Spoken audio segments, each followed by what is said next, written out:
Our consultant on the other end to hear as well. Just press that little blinking red button, it'll turn green, and then she'll be able to hear your question. Mine is now green. You can hear it. We're ready to go. Thank you. Welcome, everyone. Let's begin with an invocation and a pledge. If you don't mind, I will say the invocation.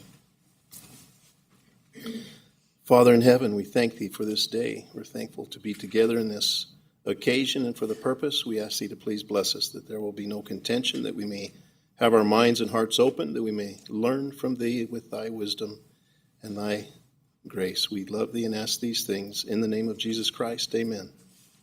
If you stand for the pledge. Bill, will you lead us? I pledge allegiance to the flag of the United States of America and to the republic for which it stands, one nation under God, indivisible, with liberty and justice for all. Thank you very much. We're going to try and be as brief. We'll use brevity, I guess, is what I'm trying to ask for.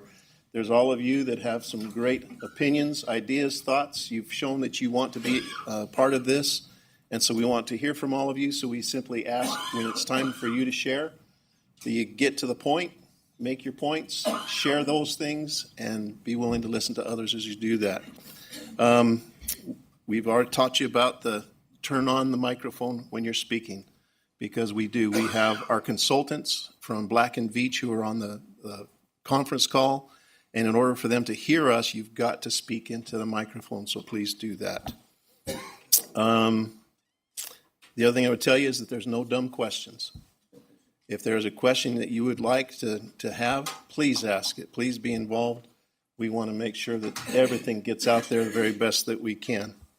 We're going to start off with a tax discussion. One of the things that had come up early that we already knew there was some interest in was sales tax and a couple other things. We have with us Mr. Alex Riley who's our he's not just our attorney, he's the legislator that covers all of these things. So I don't think we could have done better with a better legal counsel. So, Mr. Riley, go for it. Well, hello, everybody. Thanks for having me again this evening. So Darren has asked me to go over just a couple of things, and then I'll be happy to take any questions. And if I don't know the answer, I will do the research and find an answer. So as you all probably remember, we've been looking at a few different possible funding options. And one of those that we were looking at was possibly putting a sales tax on the ballot, or that was an item for discussion for all of us here. So went and did the legal research to find out if that would be a viable option, should that be the will of you all to go that route. And the answer to that question is probably not. So there are a couple of Missouri statutes that authorize cities and entities like the Hannibal Board of Public Works to put sales taxes on the ballot. One of those, and I'll keep this brief because I know most normal people, and mine included, my eyes tend to glaze over when we start to wade too much into the Missouri statutes. But if anyone is interested in taking a look, there are a couple that are on point. So the first one is section 644.032, and the other one is section 94.510. And these are the two Missouri statutes that would potentially authorize a sales tax to collect revenues for stormwater improvements to go on the ballot. For us, these are not going to work because the city of Hannibal has they're already being utilized. So with the first section, the 644.032, it authorizes municipalities or counties to impose a sales tax for stormwater control or local parks, or both, pursuant to voter approval.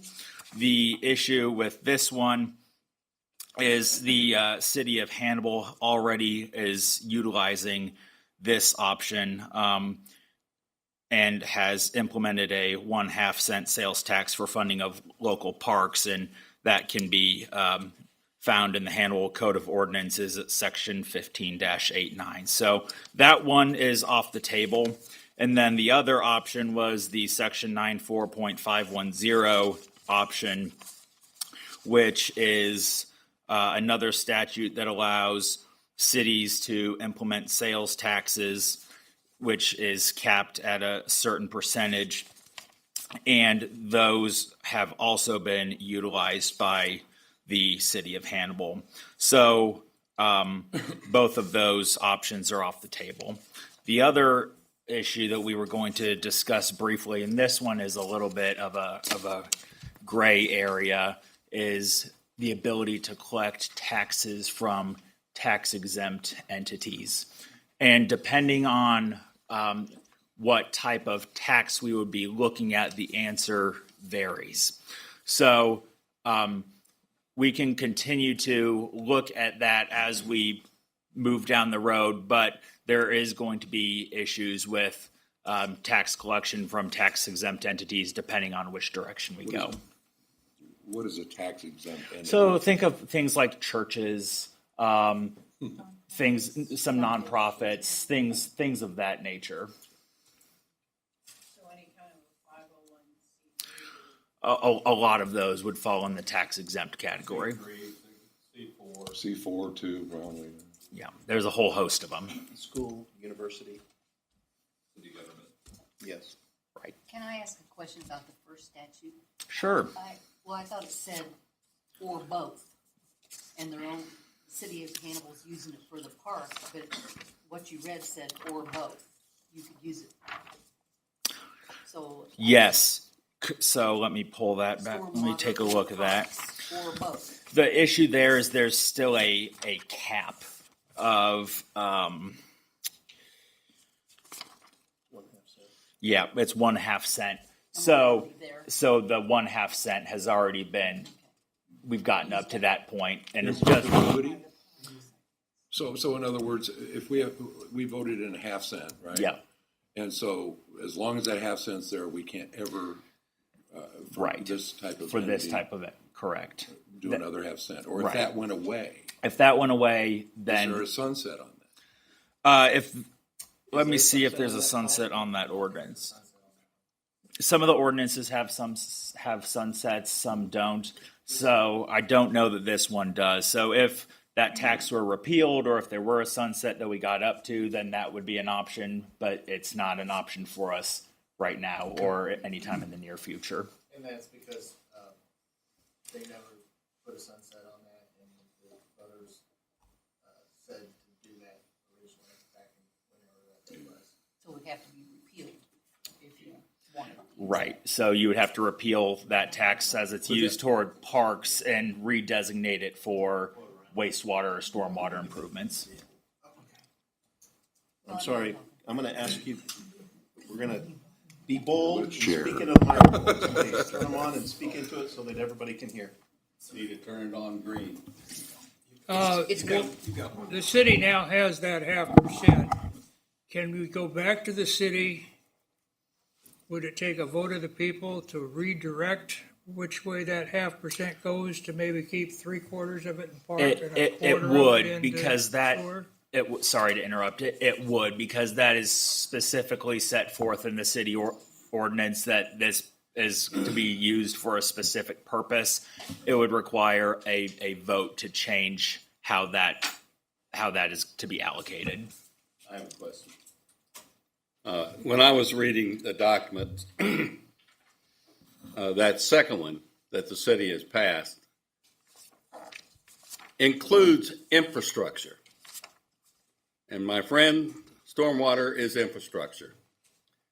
So with any portion of that sales tax, could the city council allocate some or all, probably not all, but some of that sales tax money for infrastructure. In my opinion, Since they the could. stormwater problem is not only a board problem, but it's a city problem. And it's been a city problem for well over 100 years. I think the answer to that is yes. If city council decided to use some of that funding for these types of improvements, they would have authority under the ordinance to do that. So, Larry, we have 2 half-cent that are on the books right now? That's right. Yeah. They're for various, the way I'm reading this, they specify for different things. The first half-cent sales tax that was talked about did not it was parks and recreation. Right. Okay, that's pretty specific. The other one was a bushel basket of things that the city could spend it on, but one of the phrases in it said infrastructure. I saw that. And that's a portion that I would hope that this committee could recommend to the city council to be a part of fixing this problem, in addition to other mechanisms for funding.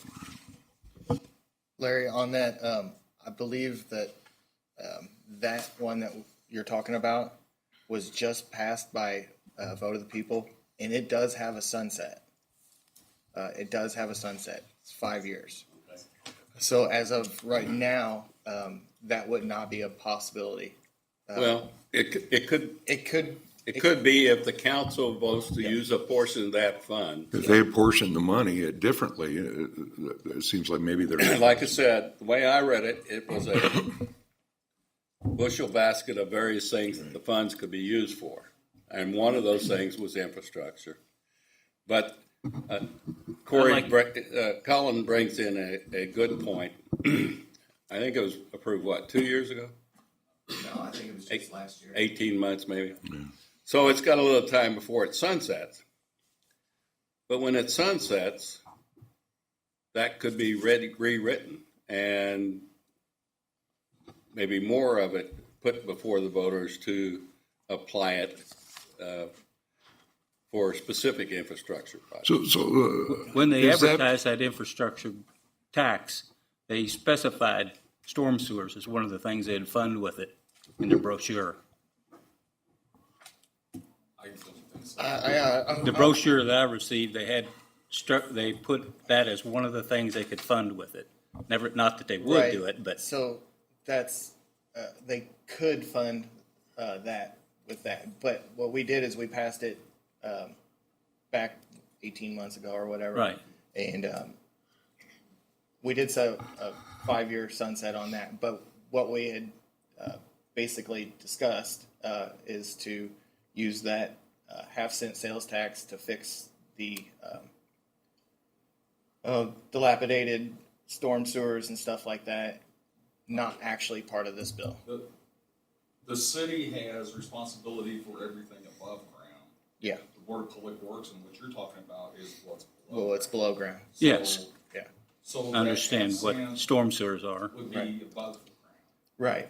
So that would be the above ground. So stuff. streets, sidewalks, sewers, or not sewers, but curbs, all that kind of stuff. And that's what the money is being appropriated for at this point. That half-cent is going to that kind of above-ground stuff, infrastructure that we're talking about. What type of funding is that generating per year in terms of this cost for this project? How much of a gap is there gonna be?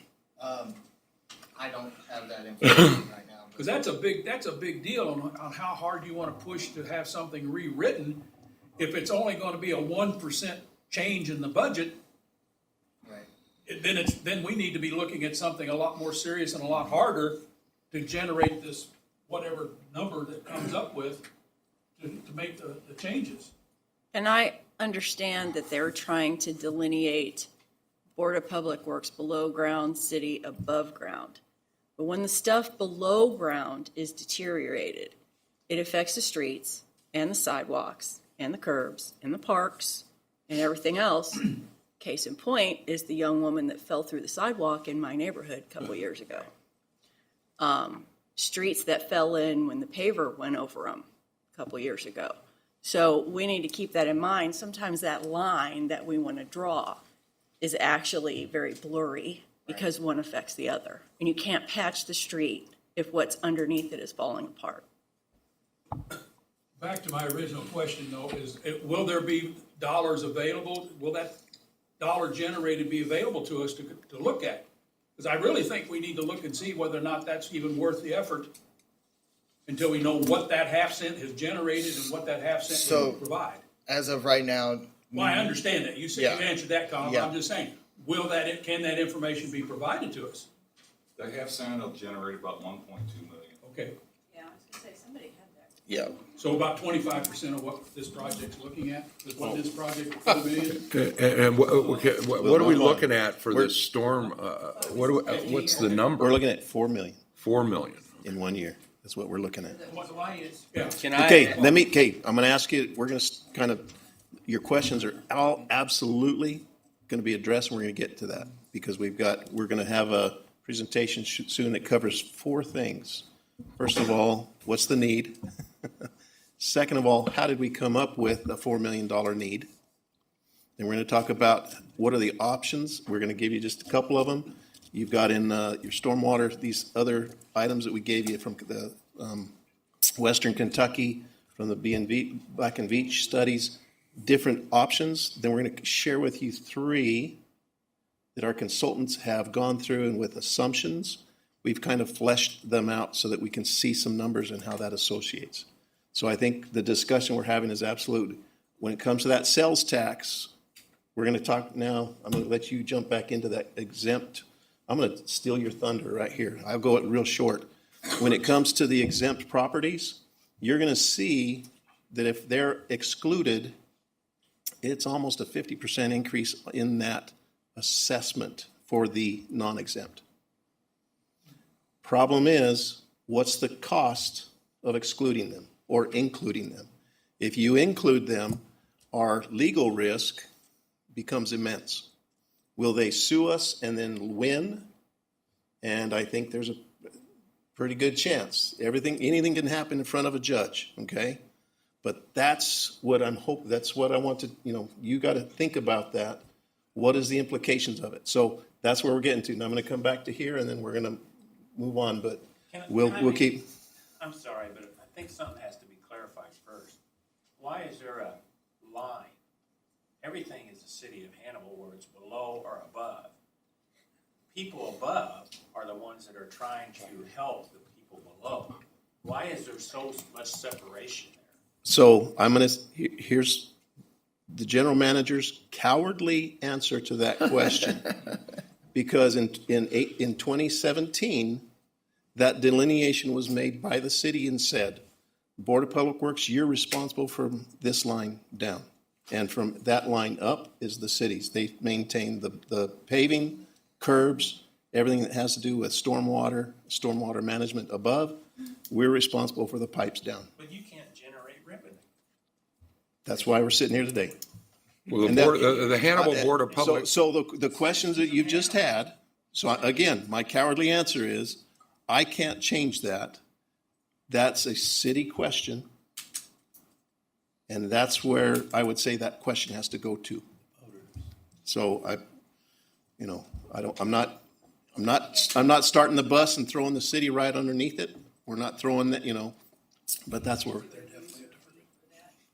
So the other when you start talking user fee, we're talking a tax here, comes back to this. Well, there's a user fee for water. Correct. User fees for electric, and they get the sewer user fee from the water. So why couldn't? Take a look at this legal opinion from Terry Jarrett. It was done in July 2022. The reason is because we cannot meter and accurately measure that a drop of water falling on your house is going to go to the storm, nor your neighbors, nor anyone else. This was a discussion that was done down in St. Louis, a municipal entity there that was doing a user fee. They sued, and the court said, you're correct, you cannot do it this way. So we cannot do a user fee. We're going to be talking about, if we're going to have a funding mechanism, it will be a tax It has to go to the vote of the people. And that's what this legal opinion is for. That's what that covers. So we can't do a user fee because of a legal precedent made Right. earlier in the So state. just to jump in, basically what the Missouri Supreme Court has said is, even if you call it a user fee, looks like a tax, smells like a tax, and they call it a tax. So because the Supreme Court has said that that's in effect a tax, it has to go on the ballot. Even if you set it up in a pervious, non-pervious tiered system. Right. Still a tax. I mean, granted, you can't prove a drop of water from my roof. In fact, it won't go down the street, it'll go into Schooner Creek, but that's beside the point. You can't prove where it goes, but ultimately it affects, for example, Schooner Creek runs under, Walnut, O'Fallon, through there, goes under 79 into the, so that affects all of that. So that drop of water from my house is affecting something, even though you can't prove which direction it goes. When I read this. was with the city of Rock Island, we tried this, and we were shot down in court because we couldn't meter it. And they just shut us down immediately. That was the issue. We couldn't meter it. I'd like to be able to have on all your downspouts, what I mean? You can't do that. It's just not functionally possible, so I understand. Well, and Darren, you mentioned about the exempt, non-exempt. For example, churches are non-exempt, and they don't pay property tax.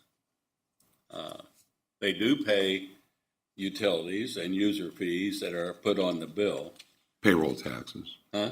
Payroll taxes, yeah. Yeah, they have to pay payroll taxes and that type of thing, but as far as property tax, they're not, my knowledge is they're not assessed that. I don't think the school district is assessed property tax. I'd be surprised if they were. But so that in the equation of things as we consider all of our options, that's going to factor in quite a bit because things like churches have buildings and they have parking lots, and usually they're hard surface parking lots, and the water's going to run off of them. But Every not-for-profit that owns a building is using our infrastructure for free. Yeah. Right. Our police department, our fire department. And the hospital. While we're at it, throw in General Mills too. Are they classified as a not-for-profit? Oh, God, no. There's city property. I was gonna say, how does that work? It was just all Lots It's of a big purpose. building in Collin, looked at it. Yeah, right. Lots of impervious, yes. All right. I think we've covered the question of the exempt or non-exempt. And again, I'm going to throw that back to you as a committee, whether you feel that that's worth pursuing in the future. Again, we're going to show you here in a minute how that affects everything. But So with are we that, I'm sorry, are we saying that exempt and non-exempt can be assessed by statute? That's very gray legally. So it may depend on which option we ultimately want to pursue. So I'll leave it there for now. There are options, but they do come with some risk. and yes, so I don't know if I can say it the right way. You can do anything you want until you're sued and put in front of the judge, and he kind of tells you understand. can't. But with the exempt, if we determined that we wanted to make sure that the exempt were also taxed, and it went to the vote of the people, and the people said, yes, we want to do this, we would send them a bill. And more than likely, they would send us the attorney's, response to what to do with that. And that would then begin that battle. And so that's what I would tell you to consider. What So you'll probably just what end I'm up is a hearing- class action suit in the city of Hannibal. That's And a PR nightmare. So just from So- what I'm hearing so far, from what we've discussed, we can't use a sales tax because we're capped out. Yes, And we can't do a user fee because we can't prove metering or whatever, correct? which sticks us with a property tax. Yes.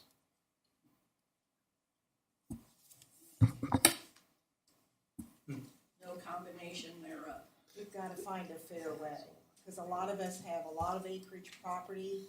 You We're bet. in the city limits, but we don't receive any city utilities If you see, if you whatsoever. see my paper, it says fair, fair, fair, fair, fair. Yeah. So you're up, So and that's that's, what I say. and so I'm telling you, I've roped you into a horrible corner, all right? I thank you so very much for being Sales here. tax isn't totally off the table. If city council decides to allocate some of that to the below infrastructure. I would, Right. you're, okay, so you're correct, and again, I'm gonna play the coward here. That would be a discussion with the city. However, come back to this question of the exempt, non-exempt. We have this conundrum that you guys get to think about and consider. If you were to try and pull in these exempt people and put them in charge, that's gonna be a battle legally. If we leave them out, your rates increase. We still need that. We're gonna talk, Prabha and her group are gonna talk about how come we need that $4 million. But the city still needs their money. The city has put in that tax for their needs and their purposes and their, so they're doing things, you as a citizen of Hannibal, you are taking and using city structure, it's also, so if you, what do they call it? Rob Peter to pay Paul, it's gonna have to come back somewhere. And so so I'm gonna leave that, I've preached to you now, I'm gonna be quiet, but here and here. And Just real quick, so the state of Missouri, the legislature has declared that a user fee is a tax. The Supreme Court of Missouri has declared that. All right.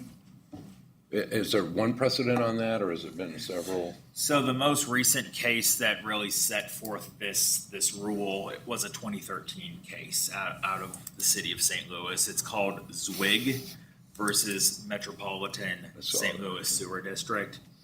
And that is the law of the land now because it's a Missouri Supreme Court precedent. So there's not really any getting around it at this point. Okay, thank you. So I know the city has made your delineation line. can you push your button and speak up? Sorry. City's made the delineation line above and below ground. But when DNR starts assessing fines, who gets fined? The Board of Public Works or the city? It's going to be both, because we have responsibility below and they're going to have responsibility above. Right now, we had some issues with we had a letter, they came and did a assessment. We got a letter back and we cooperated with the city to respond to that, what the problems were. And we had several because we haven't put any money into it. So that's who we work together in responding to that. We know what their responsibilities are. We know what ours are. We have a good agreement that makes that delineation. Bob? I had one question. Now after that, I have two. Does the city pay taxes on their impervious property, not including roads and things like that? I got a head shaking. No, they do not. They are included in that exempt. They pay utility bills. But No, they do would- not. Not anymore? Yes and no. Okay. So why not just bond this thing and put it on the water bill? The problem with the bond, when we talk about the word bond, and we're going to be very close so we can get to a bond is just like buying a house. Yeah. If you don't have a job and if you don't have any money in your bank, how much of a loan are they going to give you for that $1 million house? I understand that, but if you're attaching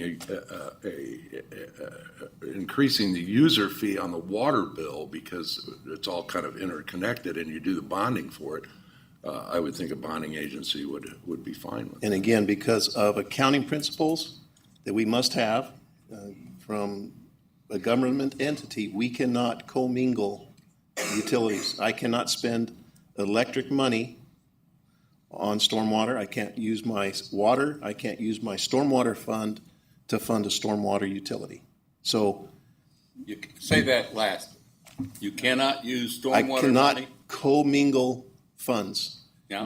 What we did 4 years ago or No, I 5. understand about There was a loan. utility, water, and sewer have to stay separate. Yes, and same as stormwater and sewer. That is, they are considered separate.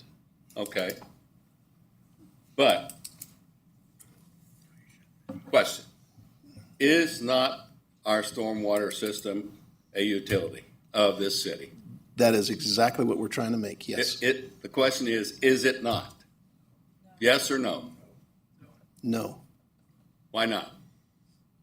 It's there, It's a utility. it's moving water. It's a utility. It's a utility. So I would say, yes, it is, because I'm telling you, without again, the reason I have you here, I'm the utility director of our stormwater system below ground, but I have zero money to do the job.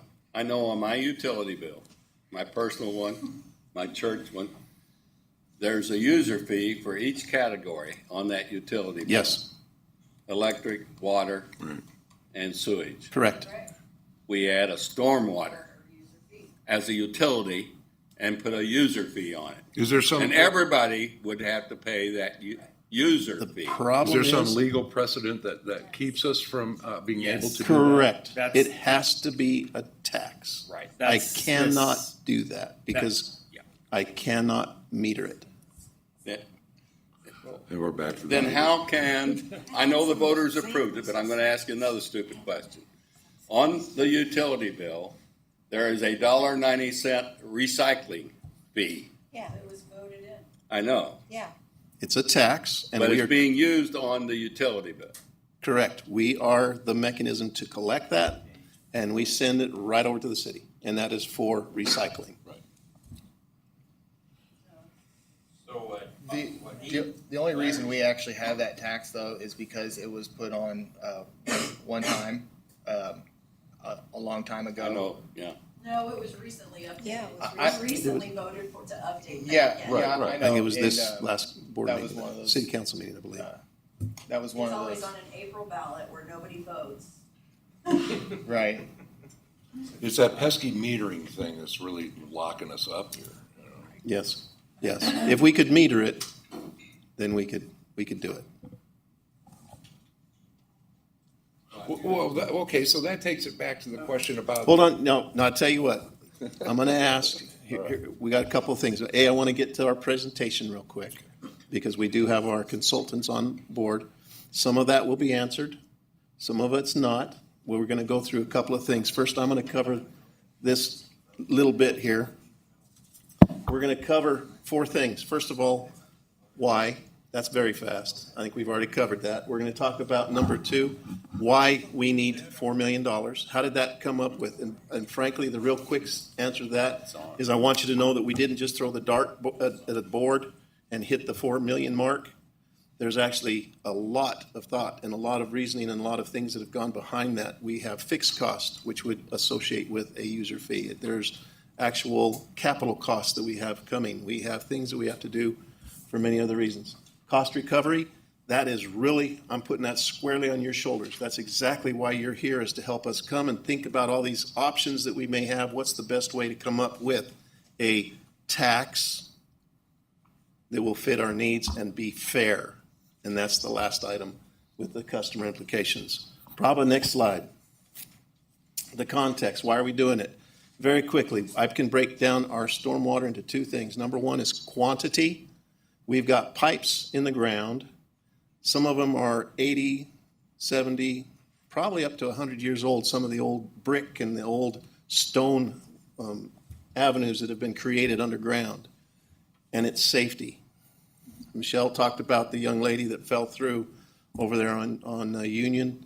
We've got some serious problems. We've got a lot of stuff that has not been touched that we've got to address. And it's serious.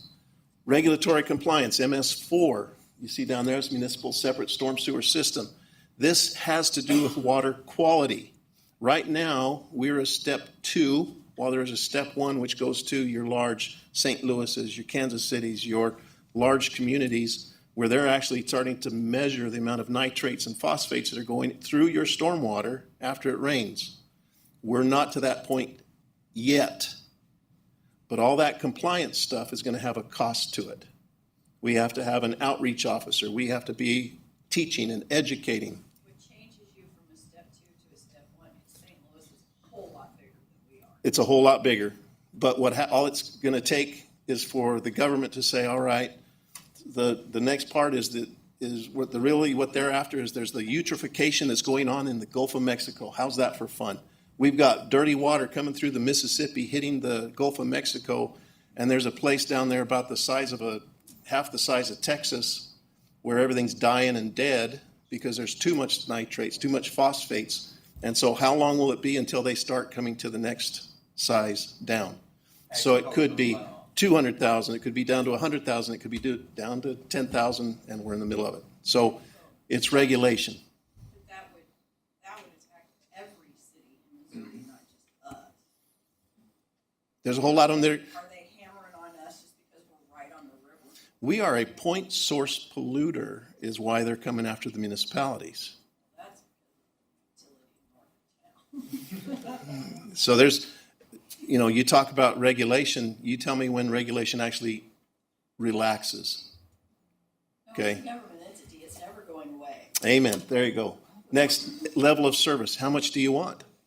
If we want to keep right now, what we're doing is we are being purely reactive. The city has, in the last year, talking to Andy Dorian, he says they've done about 30 temporary fixes. In other words, it's Band-Aids. We're doing the minimum just to get by, and we're going to have more and more emergencies as it goes forward. And then the organizational capacity, again, we want it to be fair. Probably next slide.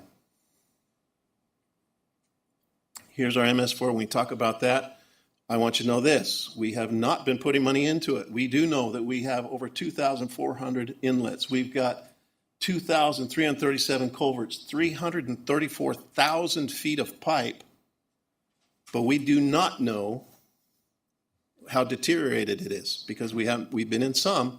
When they fail, we go and take lots of pictures and we see it. And what it's tied to does not look good. The next thing is city-owned buried structures. We have found there are places, I guess probably 120 years ago, people could go by down on the creek bottom and they took that creek and they formed up some rock cement and they put it together and then they put dirt on top of that and they built these buildings and their homes and their sheds on top of it. And now they call that Mark Twain Avenue. And that's what we've got. Now, is that the private property owner's responsibility? Or is that our responsibility? We do not know exactly where all this stuff falls and how that's going to work. So we're going to have to determine that in the future. But that question of what's city-owned, what's our responsibility, what's the private responsibility, that's another huge question that we're going to have. But we don't know that answer. And we're going to have surveys. We're going to have to take and assess our system to know more in depth of what we do and don't have. And then the city-owned BMPs, what are we doing to meet that MS4? City's got a lot of things that they've got to do so far, street departments, etc. We've got to measure that. Best management practices. So they've got rules that they're coming up with that we have to make sure the salt that they get and use on streets, that we have a containment system and that none of that gets washed, etc. And so they're using some of their funds to make sure that that's working on that side. But those are all questions that we've got to answer. Prabha, next slide. This is very quickly. We need to do this. We are not looking at sunsetting this. Okay, I'm sorry. That's maybe bad news. I guess I'm just full of bad news for everybody. This is not something that's going away. We're going to need to do this for a very long time. And we're going to have to go from being that reactive to proactive. When we go out and just answer and respond to emergencies, that's very expensive. When we do it on our timetable, we do it on our planning, then it becomes manageable, as efficient as you can possibly be. So you begin with, what are our needs? I think we've done that. What are the estimated program costs? We're going to show you that very quickly. Funding mechanism. Again, that's on your shoulders. Back to the community. Is it equitable? Is it fair to everybody? And I'm sorry, it's going to hurt everybody, but is it fair? That's the question we've got to have an answer. And then we go back again. We're going to be doing this again and again and again. Right now, we're making estimates and guesses, Even with the numbers you're going to see, please know that we've taken and done the best assumptions that they've come up with and can. Even those dollar amounts you're going to see, they may be off by $5, $10 one way or another. Okay? Please know, if we land on something, that's when we're going to do it to the T, to the penny. Okay? Then we'll go back and we'll do that again so that we make sure that it's perfected the best we can. In 5 years, we're going to have to reassess, make sure that we're driving that plane in the right direction, make any course adjustments we need then. Next slide. This is today. This is SWAC, that's you guys, Stormwater Advisory Committee. Thank you.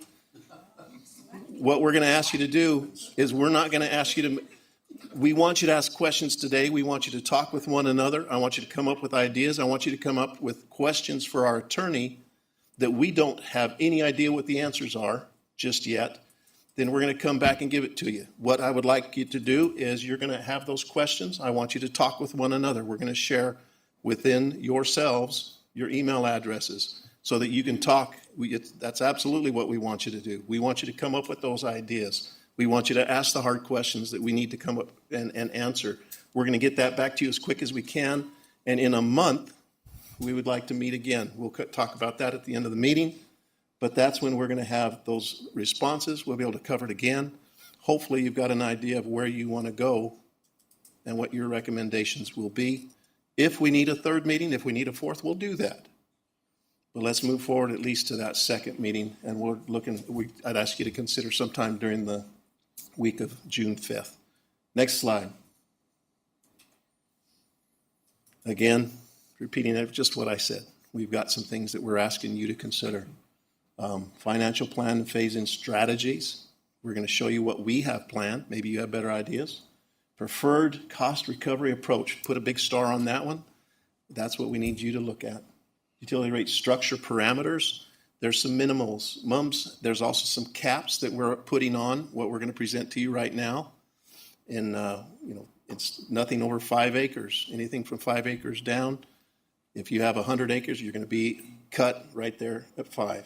So there's caps. There's also minimums. We're going to ask you for 500 square feet minimum. If there's zero constructed, if it's undeveloped property, that minimum is that we're going to count it at least at 500 square feet. So we'll go forward with that. And then fair. Is it fair? Prabha next. All right, I'm going to be quiet. I'm going to introduce you to Prabha Kumar. She is the lead for Black and Veatch for stormwater. If we go to any kind of training, if you go to around the nation, Prabha is the one that's teaching the teachers what to do. So we're going to turn that over to her if she wants to introduce her team and who she has. And then she's going to talk about 3A, the funding, why we need it very quickly, and then 3 options that we've already asked her to kind of look at, and those assumptions that we've made and what the costs are. Prabha, go ahead. Thank you very much. Good evening, advisory committee members, and also the Board of Public Works members who are there today. It is a pleasure for us, the Black and Veatch team, to be able to share what we have evaluated in the study and have been working very collaboratively with the Board of Public Works team. I am Prabha Kumar from Black and Veatch. I'm a managing director in Black and Veatch Management Consulting. In fact, today is an interesting day for me. Today is my 24th year at Black and Veatch. And I have with me today Rupa Jha. She is the project manager on this engagement. I'm the project director, and we also have with us our colleague, Julia Gass. So the 3 of us are here today, and we will do our best to go through this presentation in a very methodical manner. With that, I'm going to start discussing the financial plan first, what it really means, what strategies we have used, and then we will keep going. Darren, let us know at any point if the SWAC members need a break, please do let us know. And at that time, we will kind of pause based on your cue. You got it. We'll do it. So I know you all have started discussing today about the program and about the stormwater management. So let's start with, when we talk about a financial plan, really there are 2 big buckets. One is the operations and maintenance program, and the other one is really the capital infrastructure. The two are obviously not one and the same, but the two are very interrelated. The more proactive, as Mr. Gordon said, the more proactive operations and maintenance you do, the better care you take of your infrastructure so that you're not having really tremendous failures on the infrastructure. And again, the more effective capital program and the care you take of the infrastructure in terms of asset management, then your operations and maintenance cost becomes more effective because again, you're not reacting and you're proactive. So the two really go hand in hand. So the first is operations and maintenance program. For the program cost, we worked with the Board of Public Works, and really to keep it simple, there are four main components when we talk about operations and maintenance. The first is drainage system maintenance, which is really all the conveyance infrastructure, whether it is all the kind of the open channels, but really it is really the buried infrastructure, as we talked about the underground buried infrastructure. Typically, many of them are concrete pipes, many of them are corrugated metal pipes. All of that really comprises the drainage system maintenance for this particular context for the Board of Public Works. The second is what Mr. Gordon touched on, really the regulatory compliance. It's really not just only the MS4 compliance. It really involves multiple aspects, including public education, really construction, post-construction monitoring of the sites, really the water quality sampling, tracking, reporting, all of that comes under that domain of source control and compliance tracking. The third element is engineering and planning. Of course, you can't really maintain infrastructure. One, as Mr. Gordon said, if you really do not know where your infrastructure is and in what condition it is, and to really do the infrastructure management, you need the engineering, you need the planning, you need the execution of the capital projects. All of that comes under that. And you really can do the first three components really without resources, organizational capacity, really program management. And that's where the program administration comes into play. So these are the four major components, and this is really what we're going to talk about in terms of cost. So really what, in a nutshell, you've heard a lot about really a program that is kind of non-existent that the Board of Public Works is really trying to stand up. So therefore, when you really look at what has gone into the cost, it's really increasing maintenance activities, enhancing all the compliance related activities, increasing planning and execution of capital program, and really having the staffing to do all of these things. So now coming to really the costs that you're all kind of waiting for. What are the costs? So when we look at the operations and maintenance expenditures, here are the four components that we talked about. So what you are seeing in orange is the operations and maintenance, the drainage, conveyance, collection and conveyance. A small sliver of the green that you see is really the regulatory compliance. And then you have the blue, which is a system management and engineering. And the last one is the program administration. As you can see, what is primarily driving the cost is really the system operations and drainage maintenance. This is not unique to the Board of Public Works' responsibility. This is what we see everywhere we go. When we break it into these four components, it's always the drainage, infrastructure, maintenance, and conveyance that really drives the primary cost.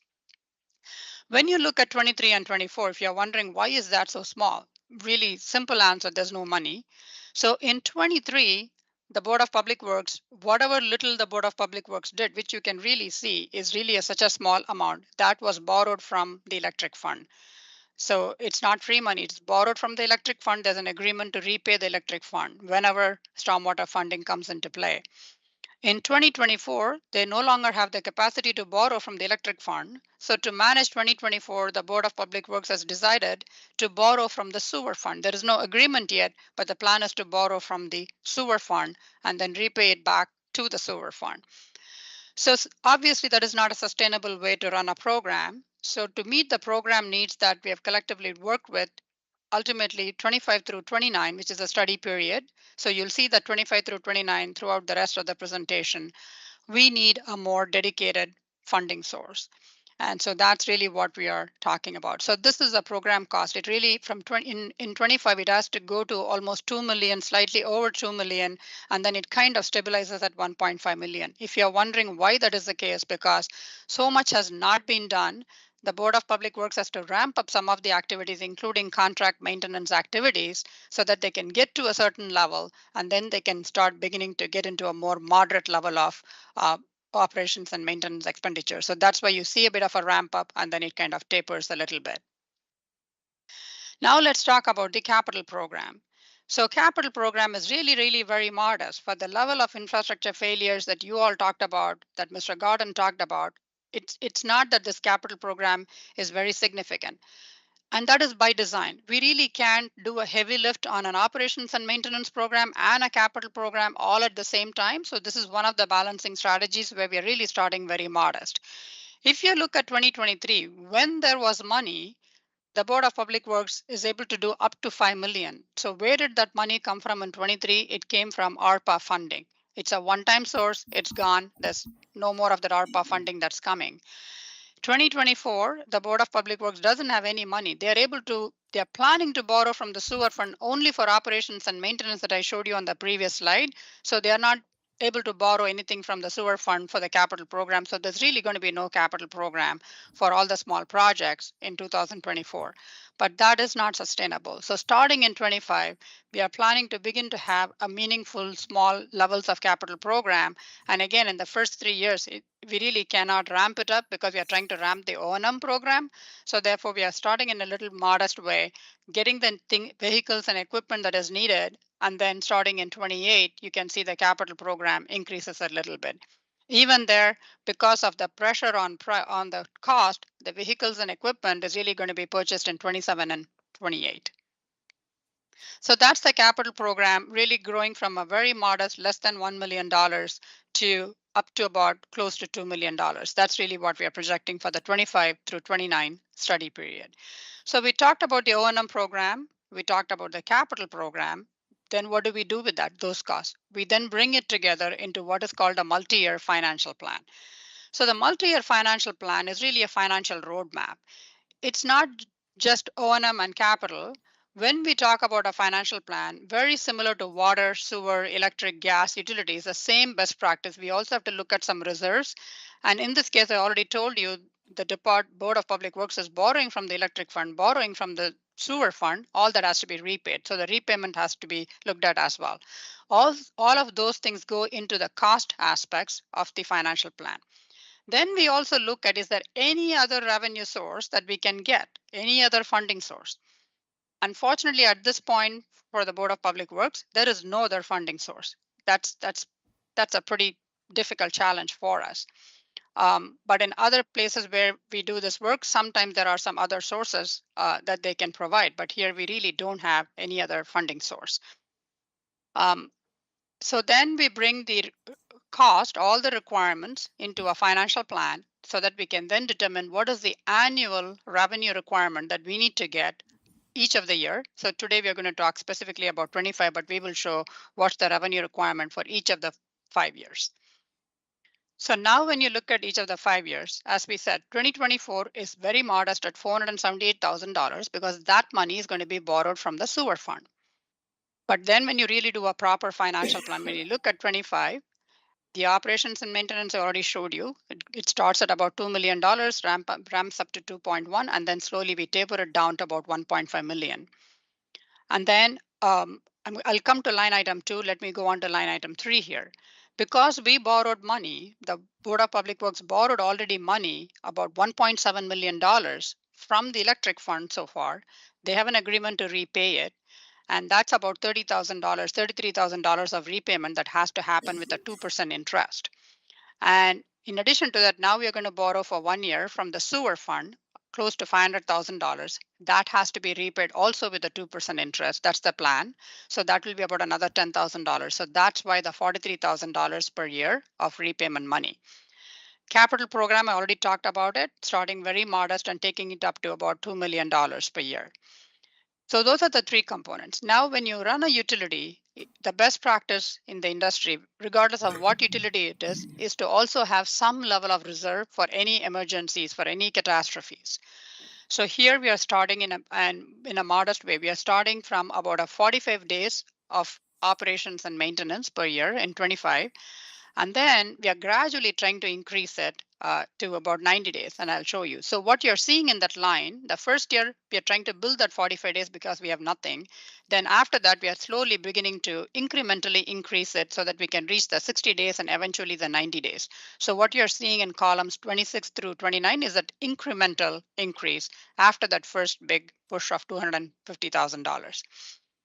So now the last item, this is a little more technical, so I hope please feel free to ask me a question later if you don't understand what I'm explaining. So because this is going to be through a tax mechanism, you have to set the tax rate, and the plan is that it will stay that rate will stay the same 25 through 29. However, you can see the costs are not exactly the same, right? In some years, an O&M is ramping up. In the out years, capital is ramping up.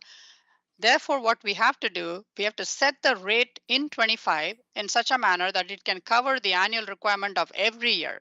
So what we are saying is that in 2025, we really need about $3,500. I mean, $3,500,000. However, because we can keep adjusting the tax rate, because you go to the voters one time, you get the tax, and it's going to be there for 5 years. We had to set the way we need. So that is now generating a little extra cost in 25.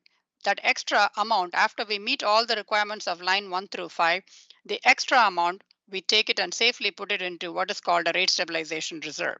So that we'll put it there when that extra money is there, and then we'll draw from it when we need it. So what's happening in 25, 26, and 27, each year we are putting some money into the rate stabilization reserve, but then you can see in 28, we are actually drawing a substantive amount out of that, $629,000. And then in 29, again, we're able to put some money, small amount of money back. By doing all of this balancing, each year, the annual requirement now is $4,007,600 is what we have estimated. Because once the tax is set, that's what it will generate year after year. Now, when we do the $4 million, assuming that a tax is passed and we get that $4 million, there will always be a situation where there might be some little delinquency. While the collection rates are by and large going to be good, there is going to be some level of delinquency that we have to expect and be prudent about it. So that's why we put the uncollected revenue also as a revenue requirement in line item 2. So including that 400,000 of uncollected revenue that we have, the allowance that we have built in, the total annual revenue requirement each year is $4 million. So that's the size of the pie that we now need to really recover. So that we need to talk about how are we going to recover that $4 million per year. So to develop this plan, again, as Mr. Gordon said, this was a very thoughtful, collaborative process to trying to balance multiple factors, as I already talked about. The first one is that one of the things that the Board of Public Works is planning to do is to extend the debt repayment to the electric fund. Right now, the electric fund, the last payment of that 1.7 million, the total payment has to be done by 2025. But that's going to put a lot of pressure on the stormwater fund. So therefore, they're going to work and try to do another agreement where that payment can be extended to 2035. So that is plan number one that the Board of Public Works is thinking about. Second, as I talked to you about, cash financing of capital, even though capital infrastructure needs are significant, we are gradually phasing it in, again, to mitigate the burden all at one time. Lastly, the industry best practice, whether it is water, sewer, stormwater, or electric, the industry best practice, especially in the water industry, is to have a minimum of 90 days of operating reserve every year, operations and maintenance reserve. We can get to the 90 days immediately. So we are starting at 45 days in 2025, then gradually building it to 60 days, then 80 days, and then finally 90 days by the time we reach 2029. All these we have tried our best to be very thoughtful about so that we can mitigate the level of increases we need and keep that $4 million at a very stable level. So we talked about the annual revenue requirement, how we developed it, what went into it. Now the real question is, how are we going to recover? And we are going to talk about 3 cost recovery approaches. The first one, and all these 3 mechanisms, given the extensive preliminary discussions that you all had, at this point, in all 3 approaches, it's going to be deemed a tax. So the first is, what if a tax rate is set based on impervious area? Second is, what if a tax rate is set based on gross area, which is a total lot size kind of an area? What if a tax rate is set based on not any kind of area, neither impervious nor gross area, but just literally per parcel? What would happen? So that's what we're going to discuss and talk. Now, while we have some constraints, and that's why we have to look at it as a tax rate, just again, a reminder to everybody, if it is an industry best practice, a utility industry best practice principles, there are some very basic principles. Number one, Stormwater management is like any other utility in the country. It is like a water, sewer, electric, gas, which means what? Which means that utility should be self-sufficient. It should have funding adequacy. It should have certainty. It should have stability. These are fundamental aspects of a utility, sustainable utility funding mechanism. That's what we are striving to get at. And secondly, and another basic principle is that the funding has to be dedicated so that it can be for long-term resilience and service delivery. And therefore, as Mr. Gordon said, this is not a mechanism that can just simply sunset after a few years. That's why you really cannot rely on any mechanism, even part thereof, that is going to sunset at some point in time in the near future. So these are the three mechanisms we are going to talk about.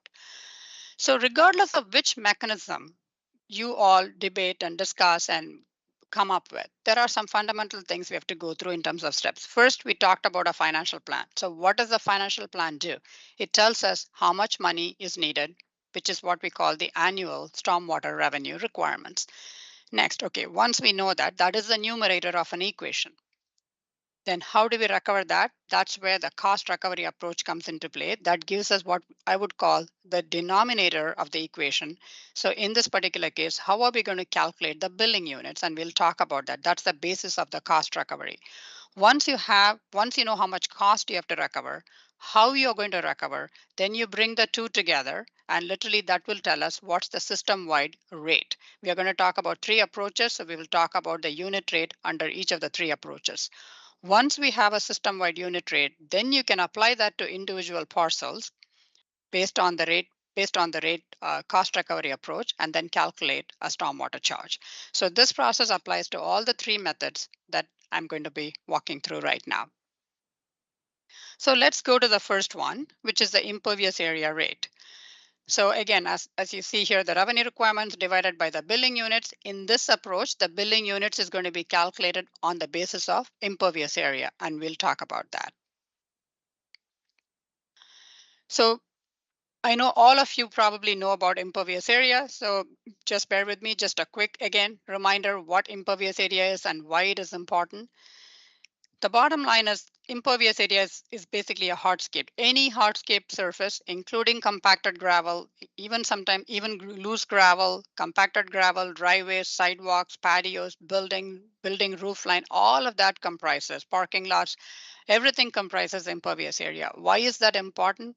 Based on science, based on hydrology, the more impervious area you have, the more developed area you have, the more runoff you have, both in terms of quantity, and it also impacts water quality.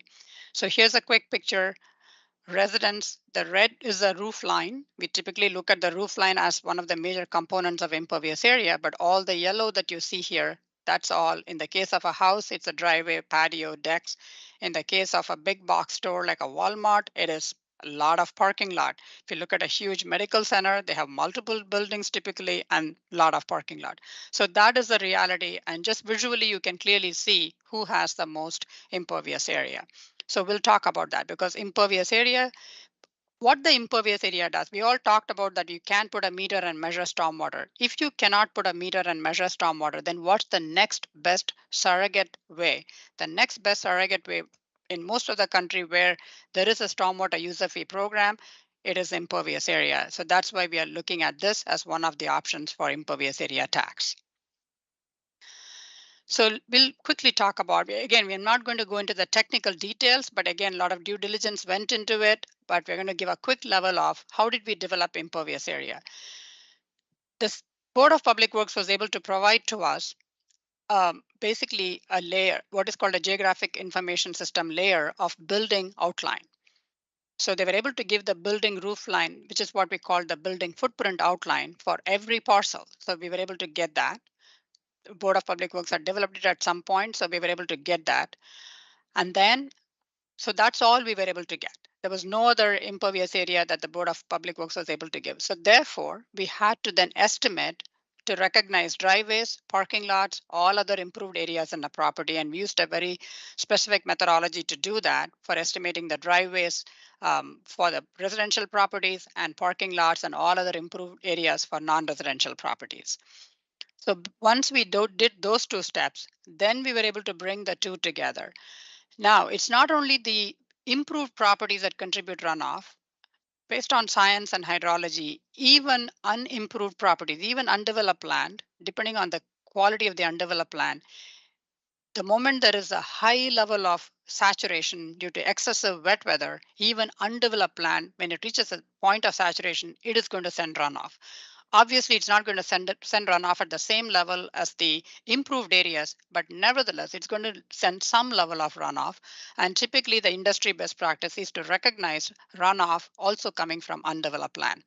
So this is where what we have done to estimate. So here what we are using is the term effective impervious area. To estimate that, what we did, we took up to quarter acre of land, and then we are applying a runoff factor of 10% and calculating an impervious area. And that maximum impervious area that we are calculating for any undeveloped land is 1,089 square feet. So if there is an undeveloped land that is more than quarter acre, we are still assigning 1,089 square feet of impervious area.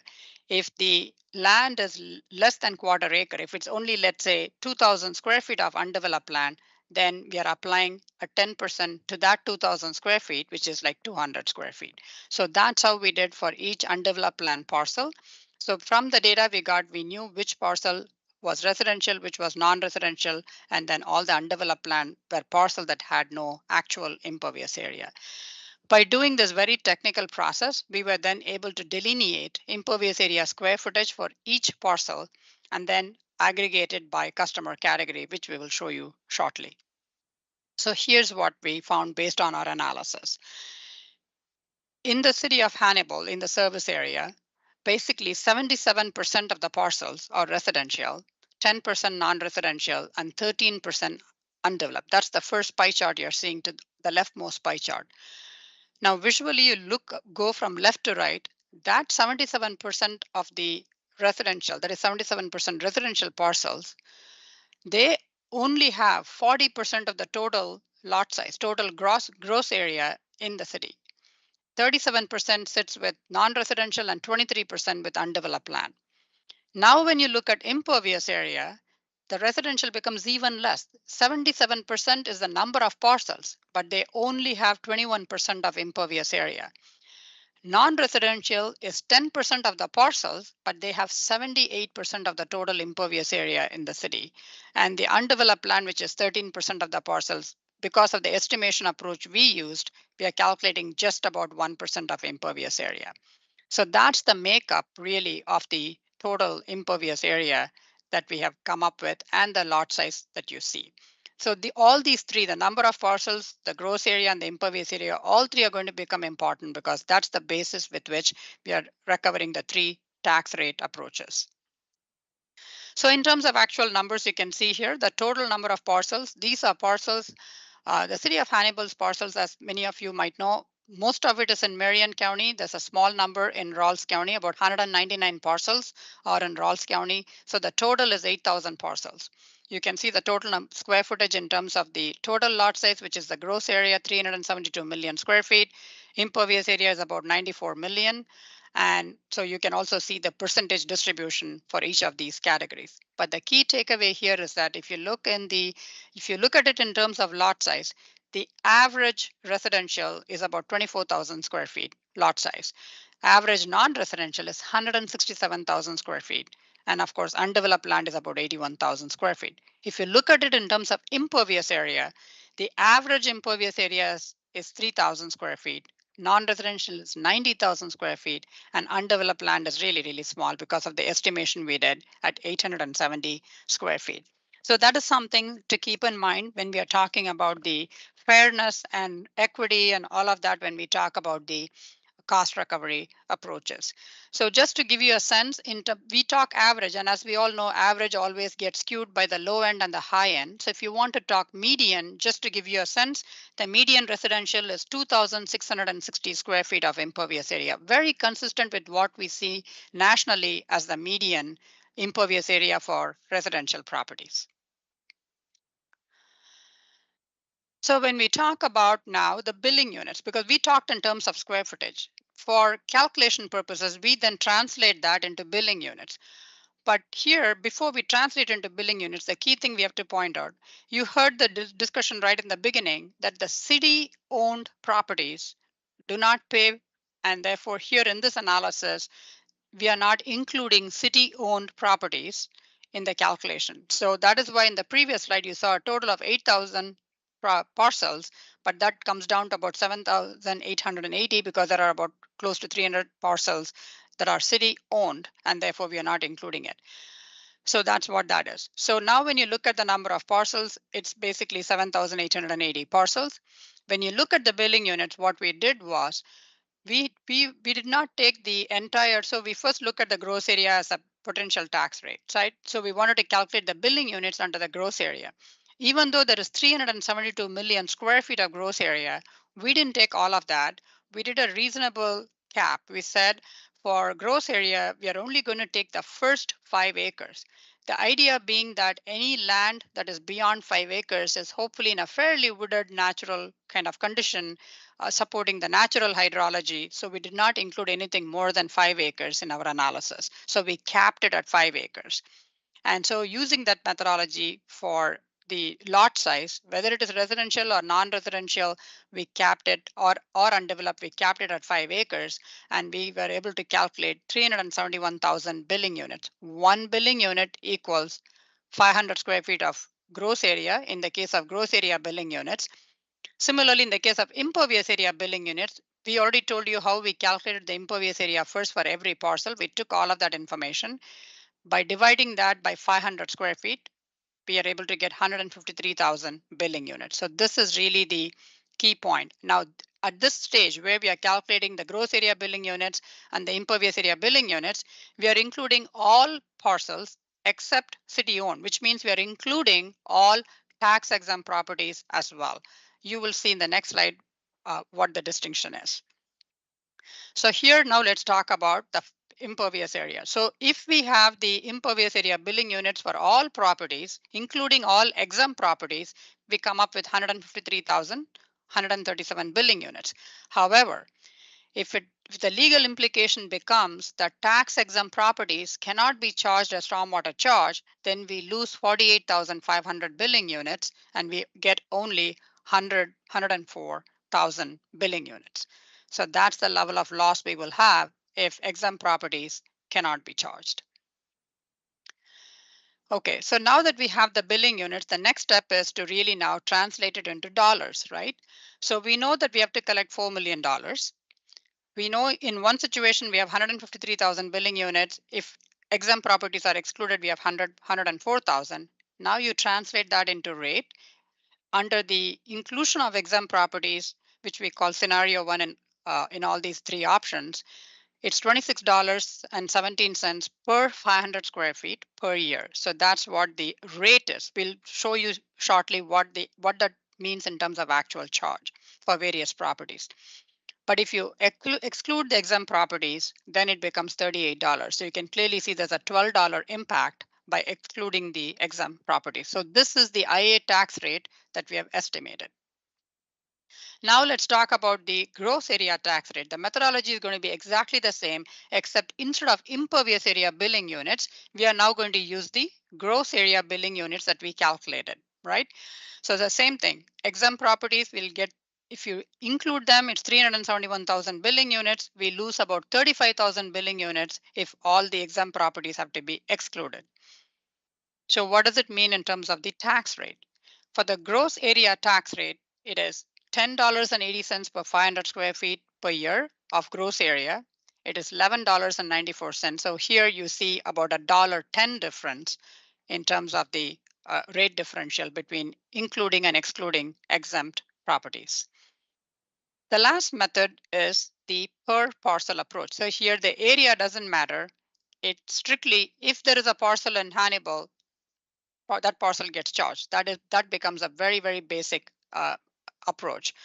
So when you look at the number of parcels, I told you earlier it is about 7,800 parcels. But when we translated into billing units, we did one technical assumption. we know from impervious area analysis, we know from the gross area analysis, literally one residential parcel does not equal one non-residential parcel in terms of the characteristics, because typically non-residential parcels all over tend to have a much higher impervious area. So therefore what we did, we didn't want to give a one-to-one relationship. We wanted to weight the parcel. So what we did was we looked at the median impervious ratio between residential, non-residential, and undeveloped, and therefore we developed a weighting. So therefore one residential parcel, each residential parcel got a weighting of 1, but each non-residential parcel we gave a weighting of 5 because that was kind of the ratio. So based on that analysis, we came up with 10,432 billing units on a parcel basis, on a weighted parcel basis. And again, if you're exempting the exempt properties, we lose a full 1,000 billing units on that basis. So when you look at the rate on a per parcel basis, on this per weighted parcel basis, the system-wide rate is $384.16 per parcel. In one case, if exempt properties have to be excluded, it jumps up to $429.98 per parcel. So we'll then talk about how does this really translate into a charge, and we'll show you a side-by-side comparison. So here's the side-by-side for the 3 options. So under an impervious area tax rate, you're seeing the tax rate of either $26, or if it is exempt, have to be exempted, it is $38. Gross area, as we talked about, it's $10.80 or $11.94. On a per parcel basis, you can see the numbers. This is where I talked to you about the weighting. Residential is $384. Non-residential, because we are giving a weighting of 5, it becomes $1,920 per parcel. And undeveloped land, we are giving a weighting of half of the residential, it's $192. So when we show the actual charge, you will see how under these 3 cost recovery approaches, what does the annual charge for a customer actually would look like. So before we go there, one last thing that we would want to talk about. So under the 3 approaches, what does it really mean? What does it mean in terms of the revenue generation? What it means is, regardless of the approach, whether it is an IA tax rate, GA tax rate, or per parcel basis, we are still going to recover the $4 million that we need. So what's the problem? The problem is, depending on the cost recovery, you can see how it shifts the responsibility across the 3 categories of customers. Under the IA tax rate, out of the 4 million, 1.5 million roughly will come from residential. But if we decide to go with the GA tax rate, the residential responsibility becomes $2.7 million. And why? Because if you remember, we are putting a cap of 5 acres. And so when you put a cap, there are also parcels that have greater than 5 acres. So you can see the responsibility falls on the residential. And also because predominantly we saw that non-residential is the one that has a lot of impervious area. So if you do it on an impervious area basis, the non-residential, residential, they pay their fair share. Each category pays its fair share. But when we ignore the impervious area, when we do it on a gross area basis, it really shifts the cost recovery.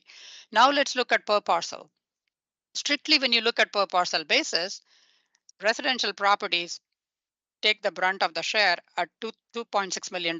This is after weighting each non-residential parcel with a weighting of 5. Even with that, you can see it's a residential that takes the brunt of it. So from a percentage standpoint, you can see that depending on which approach, if you take the impervious area tax rate, residential has 37% of the responsibility, 62% falls on non-residential, and 1% falls on undeveloped. But that pattern shifts depending on the GA tax or per parcel. Again, as a reminder, you can see here. So that's what we are really seeing here in terms of the cost recovery. So you can see the pattern of revenues, how it shifts. The key thing you're all waiting for probably is that, what does it mean in terms of the actual charge? So we're going to talk about it. But again, in this revenue recovery that we are showing, this pattern we are showing is also excluding all exempt properties. Remember, I talked to you about scenario 1, where we are including exempt properties, and scenario 2, we are excluding exempt properties. We are just showing the worst case scenario where we are excluding exempt properties. This is what the annual distribution of revenue will be under the three mechanisms. So now what we are going to do is to really talk about customer bill implications, which is kind of the last segment of this presentation. So Darren, I'm going to Prabha, take a pause. yeah, I was Does gonna, anybody need a break? that's exactly what I was gonna ask. Does anybody need a break or do we want to power through this? Okay, power through, let's go. Okay, great. Thank you so much. So I'm going to now turn it over to my colleague Rupa. She's going to walk us through the customer bill implications that you're all waiting to see. Rupa, take it away. Thank you, Prabha.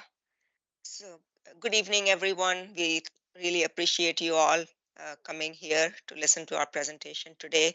Um, Prabha mentioned earlier about the fairness, and Mr. Gordon also mentioned about fairness. So, in the rate structure, anytime we do a rate structure, we always have that in mind that properties with similar characteristics are treated similarly. So, that's the concept of similarity and proportionality. And also, if some property is using more water, for example, they pay more, their fees are higher or their charges are higher. And similarly, if a property has more impervious area or gross area, we expect them to be proportionally charged for maintaining the stormwater system.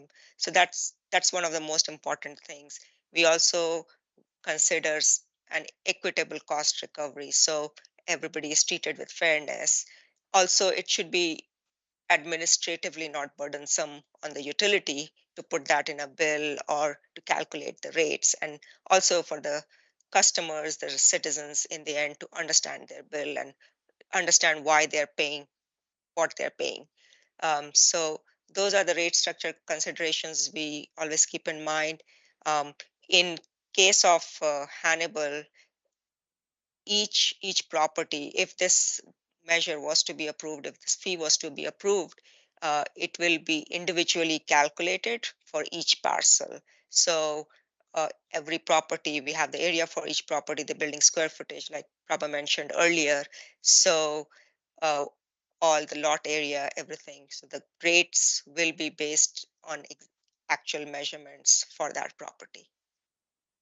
Next slide, Prabha. So this slide presents the bill impact on the impervious area based rate. And on the left side, we have the scenario one, where if it all exempt properties excluding of course the city exempt, if all other exempt properties were included, the rate would be $26.17 per 500 square feet, which is one billing unit. And you can see, as the smallest property, for example, a very small home, which is 800 square feet, the annual charge for that would be $41.87. Um, and for a median house, like the median house in Hannibal is about 2,600 square feet, for that property would be $130. If we go to a slightly bigger house, it would go to $183 per year. So this is the principle of gradualism or proportionality that we were mentioning earlier. The more property someone has, the more impervious area they have, they contribute more storm water.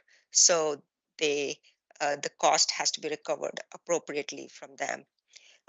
On the Thanks, Prabha. So on a commercial and industrial side, usually, for example, a big box store or a small manufacturing establishment, if they have about a 20,000 square feet of area, impervious area, then they would be paying about $1,000 per year. On the right-hand side, we have the worst case scenario, like we talked earlier. If the exempt properties could not be built for stormwater, then how that that staircase of a small property, a large property, and a commercial and industrial property, how their rates would shift. So definitely there's about a 30 to 40% increase in the rates just because exempt properties are excluded. That means the same cost has to be recovered from a smaller pool of customers. So that's the impact that you're seeing there. This slide again shows the annual charges for properties based on the gross area tax rate, if that was the route that the board decided to go, or you all decided to go. And in terms of the gross area that you see in column 2, it's not exactly matching the impervious area, because typically impervious area is a subset of the total lot size or the gross area. So we looked at the proportion of, typically, if an 800 square feet of impervious area, how much gross area that would typically be. So that's what you're seeing here. So based on a small property, say if they had 1,000 square feet of gross area or lot size, their annual charge would be $21.60. For a 10,000 square feet, which is about a quarter of an acre, which is a typical lot, typical single family lot, the annual charge would be $216. And then for a half an acre lot, which is maybe a slightly bigger house, it's about $432 per year. For commercial and industrial, although we saw that the impervious area was about 20,000 square feet, commercial and industrial tend to be more, uh, the proportion of impervious area tends to be more, almost 70 to 80%, because they typically have a parking lot for employees or customers. So we assumed a 30,000 square feet for that to calculate this example annual charge. So for that, a small commercial industrial um, property, you can see it's about $648 per year. And again, on the right hand side, we have presented sort of the worst case scenario where if exempt properties were to be excluded, uh, there's a slight increase or in charge. For example, the annual charge for a small residential would go up by $2. And for a median residential, it's about $20 higher compared to if all exempt properties were to be built. Um, on the so this is the third approach that we talked about earlier. What the annual charges would look like if it was based on the parcel. And as Prava explained earlier, we have three categories of properties. We have the residential, we have the non-residential, and the undeveloped. And each residential property, regardless of their size, were given a weighting of 1. So a small house or a median house or a larger home, they would all pay the same annual charge, which is $384.16. And if exempt properties were excluded, that would go up to almost $40 higher at $429.98. On the non-residential side, the charge would be $1,900 almost, and that is 5 times that of the residential rate, because that was the weighting that we came up with for a non-residential parcel. And the annual charge, if the exempt properties were excluded, would be about $21.50, which you see on the right hand side. So this table is a kind of summary, so you can look at all those options in one shot. So you can see the gradualism or the staircase or the proportionality, that as the property size gets bigger, their impervious area gets more. In the IEA tax rate, the rate goes higher and higher, or their annual charge is higher. The rate is the same. Similarly with gross area, as the property's gross area or the lot sizes goes from small to large, their gross area based annual charge keeps going up.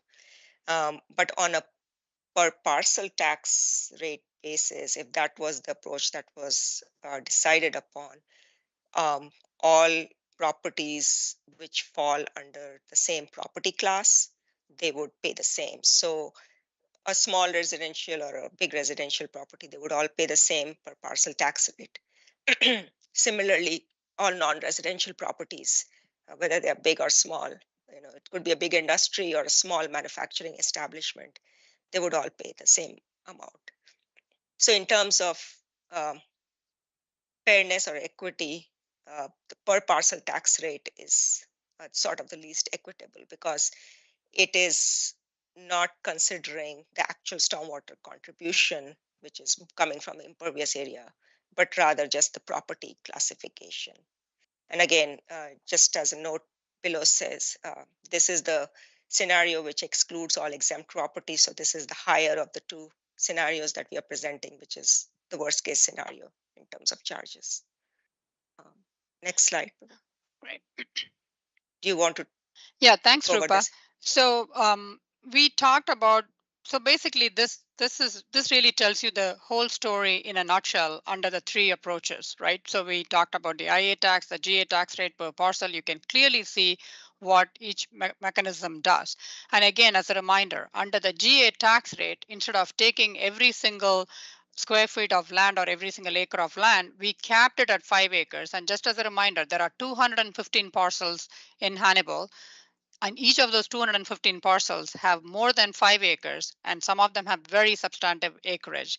So because we are capping it at 5 acres, that is why you see that the charge is at about $716 is really the is a charge that you see even on a large property at about close to an acre. It's about $716, and we capped it. So anybody who has greater than 5 acres, pretty much they will pay only up to 5 acres. And just for reference, in terms of square footage, here we are showing an example with 30,000 square feet for lot size. 5 acres is 217,800 square feet, just again as a quick math. So 5 acres is the maximum, and that is 217,800 square feet. So we talked about the three approaches. So really, what are the implications? Because I know Mr. Gordon has mentioned a few times that it is up to the SWAC members to really kind of review this and see what you like about, or is there anything you could recommend out of these three? Because really, these are the three choices we have because it has to be a tax. So if you look at the first one, impervious area tax rate, again, it's all relative. It's comparative one against the other. From a relative perspective, impervious area tax rate has the most direct correlation to a property's runoff contribution characteristics. Again, these are not things that we are just saying. This is the industry best practice. Studies show that the more impervious area, there is more runoff contribution. So while it is not a perfect science, as I said, because we can put a meter and measure, the next best approach that is typically used is consideration of the impervious area. Second, as Rupa discussed, the impervious area, this also aligns best with the principle of proportionality. So if you have a much larger impervious area, so much of improved area, then you pay accordingly. So it really aligns best with this principle of proportionality in terms of the cost recovery approach.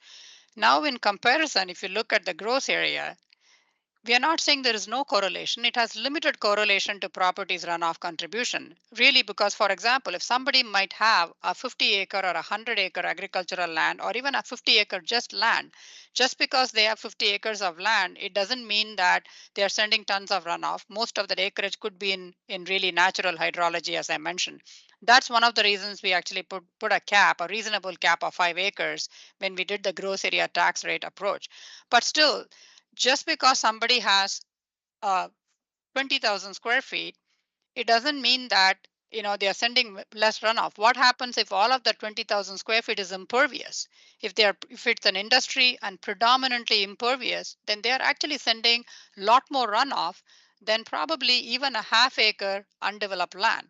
So that is why when you do it on a gross area basis, there is limited correlation, not as good a correlation as impervious area. And therefore, there is also limited alignment when we talk about the principle of proportionality. Now, when you look at per parcel tax rate, really because there's really no correlation. So there's the least correlation to properties runoff. Regardless of the size, as we showed in the pictures, every parcel will pay the same. Whether you're a small mom and pop store, a small 7-Eleven, or a large Home Depot, or a very large industry, all of them will pay pretty much the same parcel tax, regardless of their size. And so that's why there's a least correlation, and therefore it reflects really no principle of proportionality when you have to charge somebody on a per parcel basis. So that's what really we find as the overall implications of these three cost recovery approaches that we evaluated. So in summary, what we really need is a dedicated stormwater cost recovery approach. Regardless of what cost recovery mechanism we use, we need a dedicated approach because that is what is going to enable revenue stability, community equity, so that it's not that infrastructure is failing in one part of the community and another part of the community, the infrastructure is in decent shape. The Board of Public Works can take care of the infrastructure community wide. And how we recover the cost really also goes directly to community equity and also community affordability. You saw, depending on the cost recovery approach, it really shifts who's going to become responsible for that $4 million. So affordability really becomes a question of equity and affordability go hand in hand overall with this concept of fairness. And ultimately, having a dedicated funding, having transparency for the money that is being generated and where that money is being spent, that in a sense drives stormwater stewardship on the part of the over on every parcel, every parcel in the community becomes a community stewardship issue. So we talked a lot about these three cost recovery approaches, but generally looking at the stormwater user fee landscape in the country, if you look at the landscape, there are about 2,100 plus stormwater user fee programs. These are dedicated stormwater user fee programs. And this is based on the Western Kentucky University does a survey every year. And every year they've been doing, and it's really gradually been increasing. In my time when I've been leading the stormwater practice, I found it at one time it was 800 user fee programs in the country, and now it's really grown almost in just over a decade. It's grown to about 2,000. You can also see which states have the maximum number of stormwater user fee funded programs. Florida used to be the highest. Now Minnesota has taken over. Now Minnesota has 229 user fee programs. Again, I'm not using the word tax. These are predominantly user fee programs. They are not tax programs. So that's what you really see here. And so a lot of them have gone through this very difficult journey of establishing the program requirements, the cost of service, the financial plan, and establishing user fees. And now they have a dedicated funding mechanism. So of and Black and Which also, we do a survey every couple of years. We've been doing it for the last 20 years.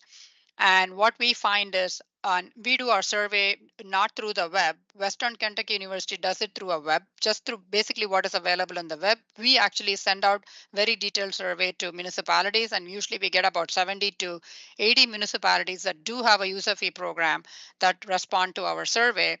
And out of that 80 responses that we get, we typically find that 95% of them have their user charges based on impervious area.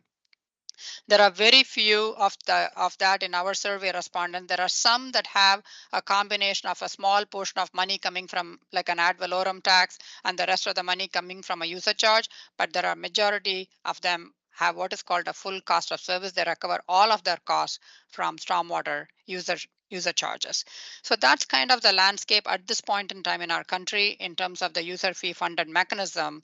It is an evolving process. Unfortunately, stormwater is an unfunded mandate. So many municipalities are trying to do the stewardship that you're all trying to do in somehow establishing dedicated funding mechanism. Now, the big advantage many other states have, there are 42 states in the country that do have a stormwater user fee enabling legislation. And in majority of the states that you see here, stormwater fee doesn't go to a ballot measure. It's not voted by the voters. In many states where the enabling legislation exists, stormwater charges are really acted upon like water, sewer, electric, where it goes to the governing body, whether it is a city council or a board, and they approve it. Um, and certainly in that case, Missouri is an exception that it has to go to a ballot measure process, and where because of the Missouri Supreme Court ruling, it's also ruled as a tax as opposed to a charge. The most recent state that has passed the most recent enabling legislation is the state of Louisiana. So you do see zero there. Right now, we are working with clients there where they are going through the same process of developing a user fee. And Louisiana passed the enabling legislation in May of 2022. That became the latest state to have, and it authorizes municipalities to establish a user fee. So that's really what we had in terms of the overall discussion. So when the plan is that we will share a copy of this presentation with you all and really, hopefully it'll help you digest. I know it's a lot of numbers we threw at you. Hopefully it helps you all digest the information, the 3 cost recovery approaches until we meet again. So Darren, I'll pass it back to you. Thank you very much. All right. We've missed one part of the agenda right now. If you want to take a 15-minute break, anybody want to do that, or 10-minute break, or we're just going to power on through? All right, let's keep going. One of the things that we did pass, that we went past, was the introduction of participants. And I was going to ask that you do 3 things. We go around and let you introduce yourself. One, give your name. We all can see that kind of. What's your employment or gainful efforts of the day? And what kind of group are you representing? What voice are you bringing to the table here? And I would ask you to keep it right about a minute and a half. How's that? So that we can just keep it moving. Would you mind starting with that? My name is Bob Yap. I'm the president of Preservation Resources, Inc., which is a national consulting company that advises cities how to use historic preservation as an economic development tool within their communities, from small towns to large. We also do travel the country like an old-time circuit rider with an entire truck filled with an entire woodworking shop. And we train people how to do cost-effective rehab in cities all over the country. We have a school here in Hannibal called the Belvedere School for Hands-On Preservation, which brings in students from all over the world to learn how to do cost-effective restoration. And we own a 7-room bed and breakfast called the Belvedere Inn. My wife runs. I know nothing about it. My emphasis for being here is, part of the National Historic Districts, and to kind of represent that. Thank you. Please turn on your microphone as well. You're okay. Too late. Too late. We're moving on. There it is. There it is. It's on. I'm Lisa Ball. I don't have near the background as he did. I'm trying to think, what do I do? Garden and feed birds and things like that. I am the former owner of Prestige Realty, and we did start a subdivision, and that was my interest. And also the fact that it first was going to city council to do it per acre, and we have 80 acres in the city limits. That's all farmland. We're like, ooh, that doesn't sound too good. So that's how my interest Thank you. came. Jackie. Jackie Walsh, and I'm a registered nurse, retired school nurse 5 years ago. My interest is as a resident, rural, in the city limits, and we have 20 acres, and it's just undeveloped, other than our home, and the fairness of this whole project, like Lisa said, when initially it was going to be quite an expensive personal property tax that was being considered, $500-something per year. We just wanted to be a part of this and make sure it's fair and see how that affects us being on rural electric, Rawls County Electric. We have a deep water well. We have our own septic tank. We have no city utility services whatsoever, and how does that affect me? So I just wanted some answers and to be a part of this and see what we can work together to accomplish. Awesome. Thank you. Ted? Yeah, my name is Ted Fix. I'm a retired engineer from Cosmoflex, which used to be 2 doors down here. Guess why I'm here? I own 6.4 acres that I live on, and so I have a vested interest, a selfish interest in how this tax is applied. So I just want to be a part of it. Thank you. Hi, I'm Larry Craig, born and raised in Hannibal, Missouri. After finishing up at Kirksville, Uncle Sam sent me a letter and said he needed me during the Vietnam War. That ended up being 25 years in the Army. Retired in 93. My last assignment in 93 was at the Pentagon, and I'd had enough of Washington, D.C. and rush hour traffic and wanted to get back to America's hometown. So we came back home in the midst of the flood, and I've served 2.5 years on the city council. As part of that, I was flood relief coordinator with the Salvation Army, trying to provide assistance to people that were out of their homes. Became the chamber director, did that for 10 years, retired from that. I've had various other vested interests in the community, and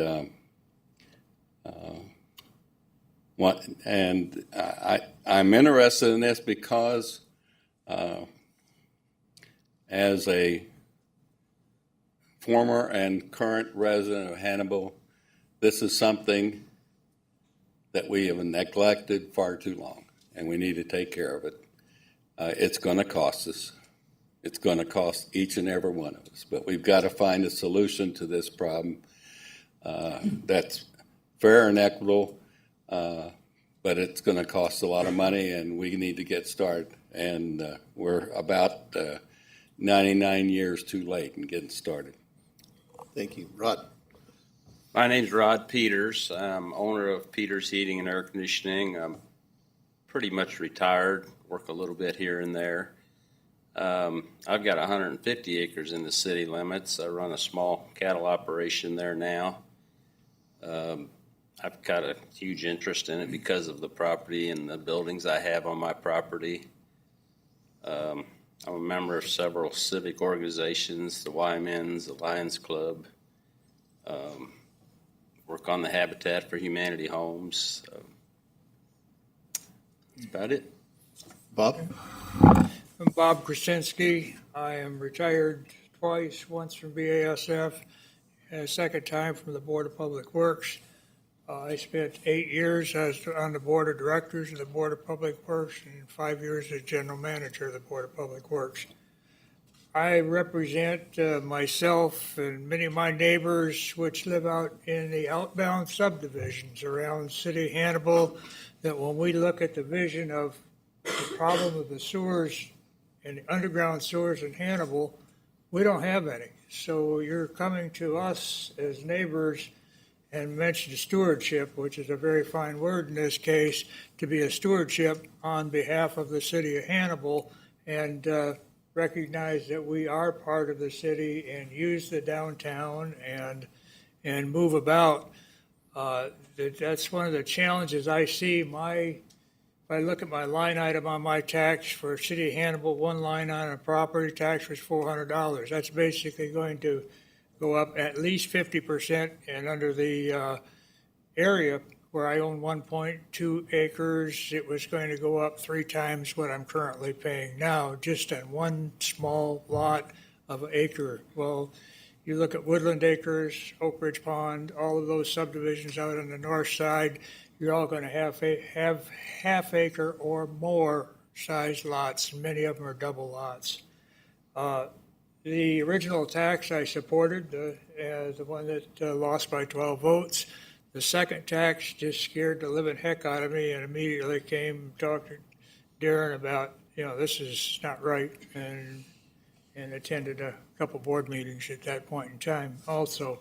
So I look at this as, how do we put the best face on this for all of the people that are out in those outlying areas? And when you say you're going to do the sewer system, I don't need a sewer system. I don't even have an underground pipe on my line other than the one I put in. And now that I put that in, is the city going to be responsible for from the outlet off the road that goes across my property down to the ditch that's out in the back? We got to be able to explain that. And how much is this sewer project going to be on not the water that's necessarily running, but damage caused by water that's just flowing from normal drainage? When I bought my lot, I had about a foot deep little gully run along behind mine. Now, with all the development out there, I've got a 4-foot gully running along behind my house. Those are all questions we're going to have. My main focus is participating in getting a positive approach on a fair and equity, the most fair and equitable, and the word out to the community that it is a stewardship. Thank you. Bill? Hi, my name's Bill Osborne. My wife, 2 children, and I came to Hannibal in '81. Went to work for the Board of Public Works for till 2012 when I retired. I'm here with a lot size around an acre, in drainage, pervious and impervious drainage and stuff. So I kind of represent a resident that has that size lot. We're kind of a little larger or higher cost. Like Bob said, it would increase my taxes comparatively by 4 times what you've been proposing so far. Thank you. Michelle. Hi. My name is Michelle Beck, and I moved to town in October of 1992 with 2 small children. I currently work for Klinger and Associates. I have been there for, this will be 20 years. So I'm not an engineer, but I understand the concept of design and implementation and costs of a project of this magnitude. However, I also represent a strange group of people in this town. People like me. I'm a single mom, worked my way out of low-income housing, thought I had accomplished something by purchasing my own home. I'm debt-free, and so I understand the struggle that a lot of people will have. I know it's a need, but for some people, it's going to be an extreme burden, and so I'm just trying to, I guess, add that voice to the mix as well. Thank you very much. Colin Welch, I'm 5th Ward Councilman. I'm an owner at American Glass. One of the main reasons that I wanted to be on this committee was that I just saw the rate hike from the last one that they proposed and did not want to be a part of the sidelines for this. I own 2 acres right here in the middle of Oakwood, and that's it for me. Awesome. Thank you. Andrea. My name is Andrea Campbell. Professionally, I currently am the Director of Communications for the Hannibal School District.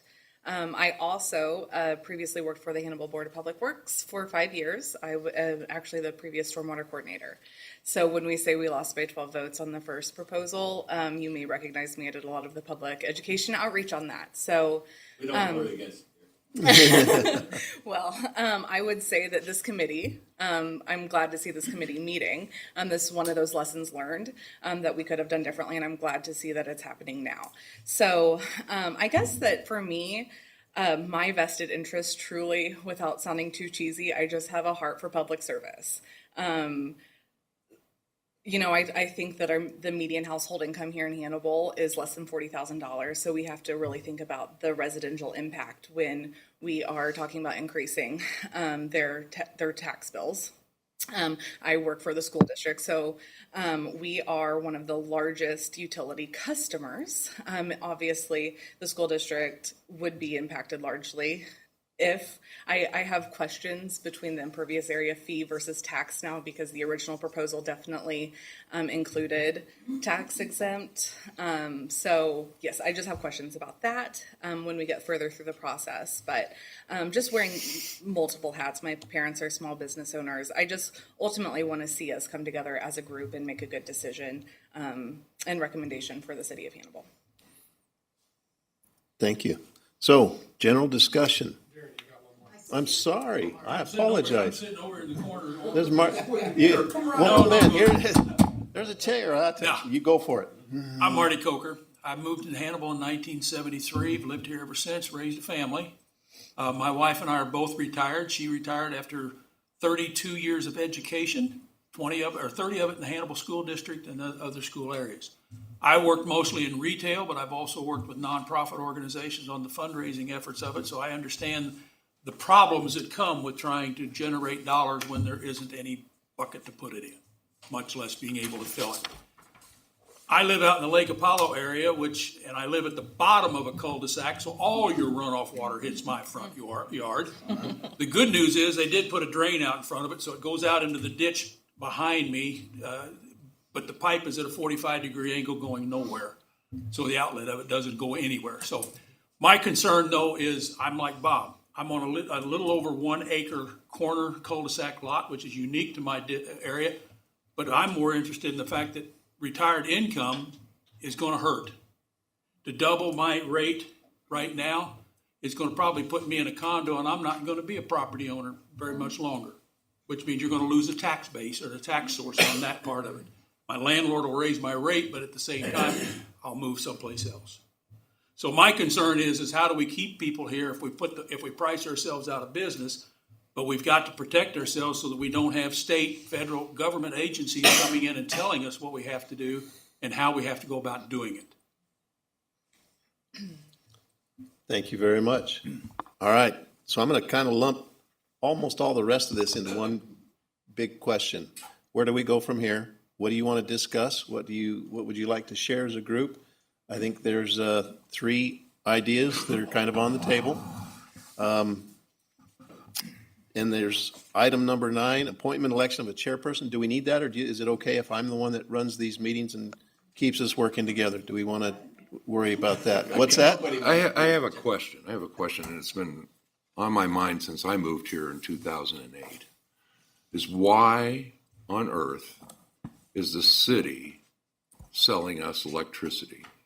Why on earth don't we sell the infrastructure to a company like Amerin and get those millions of dollars for the infrastructure from those companies, stop selling electricity to our citizens and let the private market do it and reap the benefit of those dollars for the infrastructure? Who wants to put you out of business? He does. And so I'm going to. With all due respect, I think that is a terrible idea. Well, whatever. I'm asking the question. You know. The city used to get their electricity. Why is If- that? Well, Well, they still buy it from somebody else. Yeah. We get electricity from that. We buy it from it. And my understanding is it comes in from 2 different directions, from the west and across the river from the south. Let me answer a couple ways. Yeah, let me answer a couple ways, and Bob can help me out as well. We're buying power. We have a base load that we come from a coal-fired plant in Illinois called Prairie State. We then bring it to here through the Ameren lines, and so we pay a transmission charge to them, and then we distribute it. And if you look at our rates compared to Ameren around you, I think we can be very proud that we're giving you the best value and that we're paying less. You'd be paying much more to a IOU, an independently owned organization, than we are as a municipality. So you'd be cutting your own throat by having to start pay every month higher electric rates, because we provide the best reliability and everything else. You also have a voice in what you're receiving here from us. You've got board members. You've got the ability to come in here and yell and kick me all you want and to get the very best. Now, My point, I understand. Your point is that we've got that reserve fund, which is also providing you security and reliability. So you could sell it off. And they'd love to take us. We're a golden goose. You'd have a great influx of cash, and then you're going to start paying higher prices, and you'll be losing. That's debatable. That's completely debatable. Absolutely debatable. That's and debatable. frankly, I'll win that debate. Prices. We're paying a fee to Amerin once we buy it from them to use We're not their transmission. we're not buying it from Ameren. Well, but we pay them a fee for their. It's a transmission, absolutely. So it's debatable whether we'd be paying more or not. I've not seen any data that shows that, and I'm not trying to get up in your face. I'm just saying that most communities in this country quit doing what we do years ago. I disagree completely. They have. Well, yeah, that's absolutely factual. No, it's not. Major organization, from the state of Missouri and nationwide, serving the communities that they're a part of. You're saying that the majority of communities in this country sell electricity to their. I'm not saying that it's a small number. It's a gigantic number of communities. Well, anyway, my point is to ask why we don't consider that. It would take care of our stormwater problem. It would take care of all kinds of other problems, and put electricity back in the private market. Wouldn't take care of the storm. It would take care of it for 3 years. Millions and millions of dollars Amerin would pay us for this infrastructure.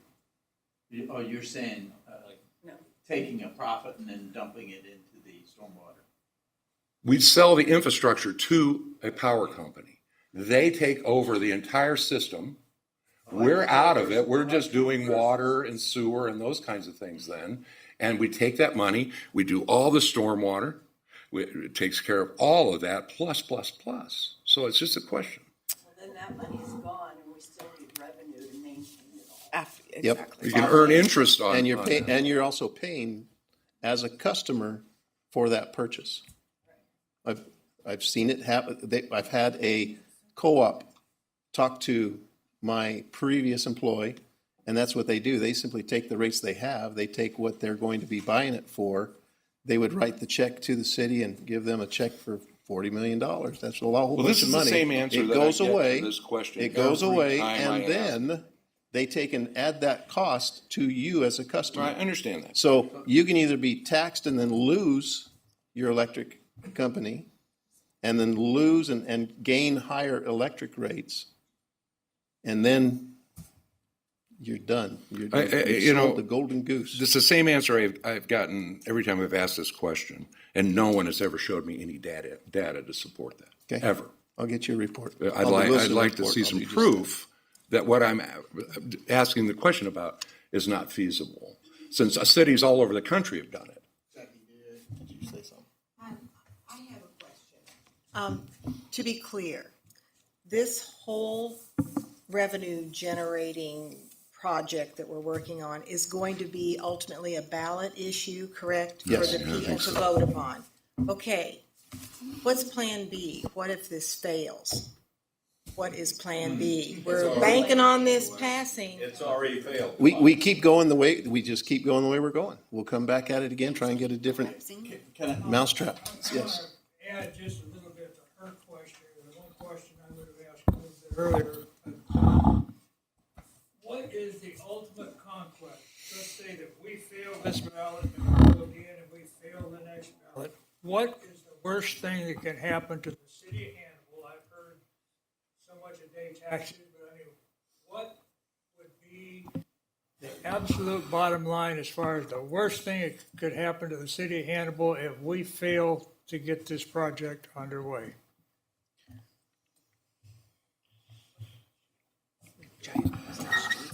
That's a good question, and so if you look at it on a holistic level, I think it was a few years ago where all we could do was patch, and we were putting plates, barricades, and no, that's what, but that's, so Yeah, I understand we're gonna that. continue to patch, and they're gonna continue to put Band-Aids on it, but pretty soon, I mean, you're just gonna see the deterioration of roads. What's the and- state of Missouri going to do to us if we fail?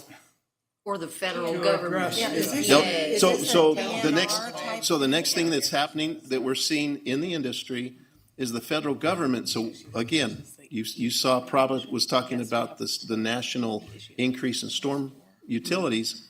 The Department of Justice is now going after some of the communities that are not doing this. And they're going in, and the federal government is now penalizing your larger, communities that have that phase one. I don't know. Let me look into that and get you that answer. What's her track record? In other words, Bob, let me jump in if I can. We're looking at the worst case scenario, Plan B, as opposed to how do we solve this problem so that the community can succeed with it. The Plan B is kind of where we are right now. And I'm not pointing fingers, but traditionally, this is a city, and I'm talking City Hall, issue that most communities address via a tax. We don't tax out of City Hall. So the Board of Public Works has now been given the responsibility to fix the problem. If the citizens say no, and I know no one since the founding of this country wants taxes, but we have to pay for our own. We come together for police department, library, fire department, Those are all community solutions. Some people like to call it socialism, a negative, but it's social as we come together with a tax. And so we're asking this group to help us step up to the plate to solve the engineering problem. It's simply an engineering problem that has been kicked down the road for a long time. So if we can come together as a group to support it, and it passes, we'll solve the problem over time at a minimum rate, because all of us on the board, including our leadership team, want to minimize that tax. If we could do it with a fee, we'd do it with a fee. But the state of Missouri says no. So we need to move forward with that. The plan B, if it fails and continues to keep failing, is that we have to pitch it back to the city. And they could raise the tax unless Jefferson City tells them they can't. And I don't think that's going to happen. So at some point, there's going to be holes in the road, and that's economic development. And we want the economic development. Sorry, I got a little wordy.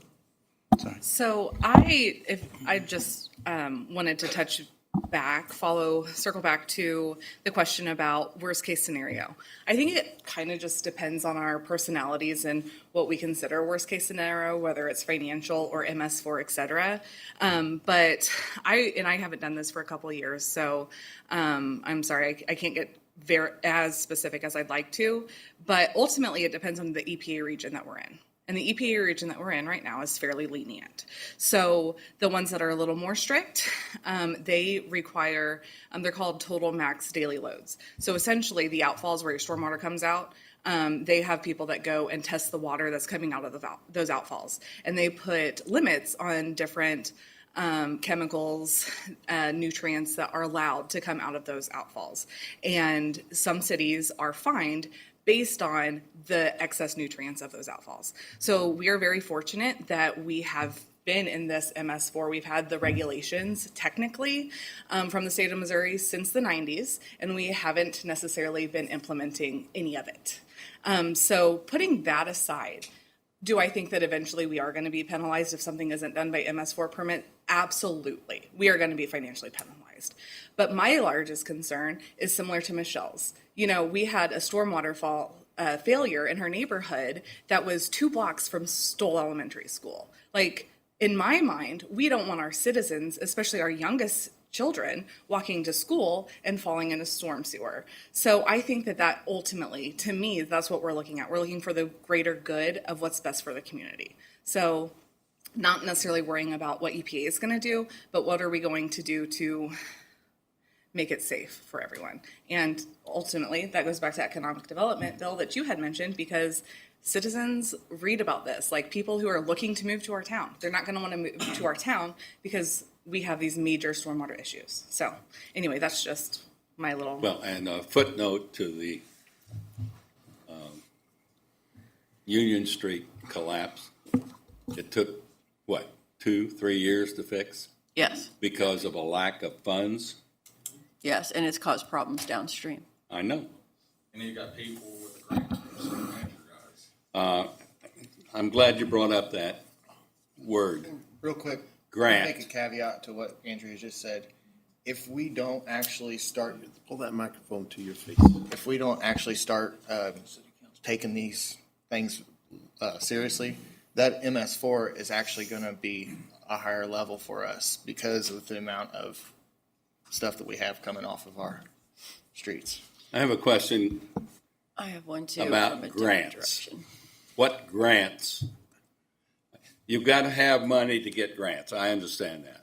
But I think we need to think about that in the overall thought process of having funds to be able to apply for grants, matching grants, and that type of thing from the federal government, EPA, SEMA, whoever we can get them from. Do we know what's out there that we could draw on? We're going after everything we can. So we've got you saw that big bump, the $5 million that we have right now.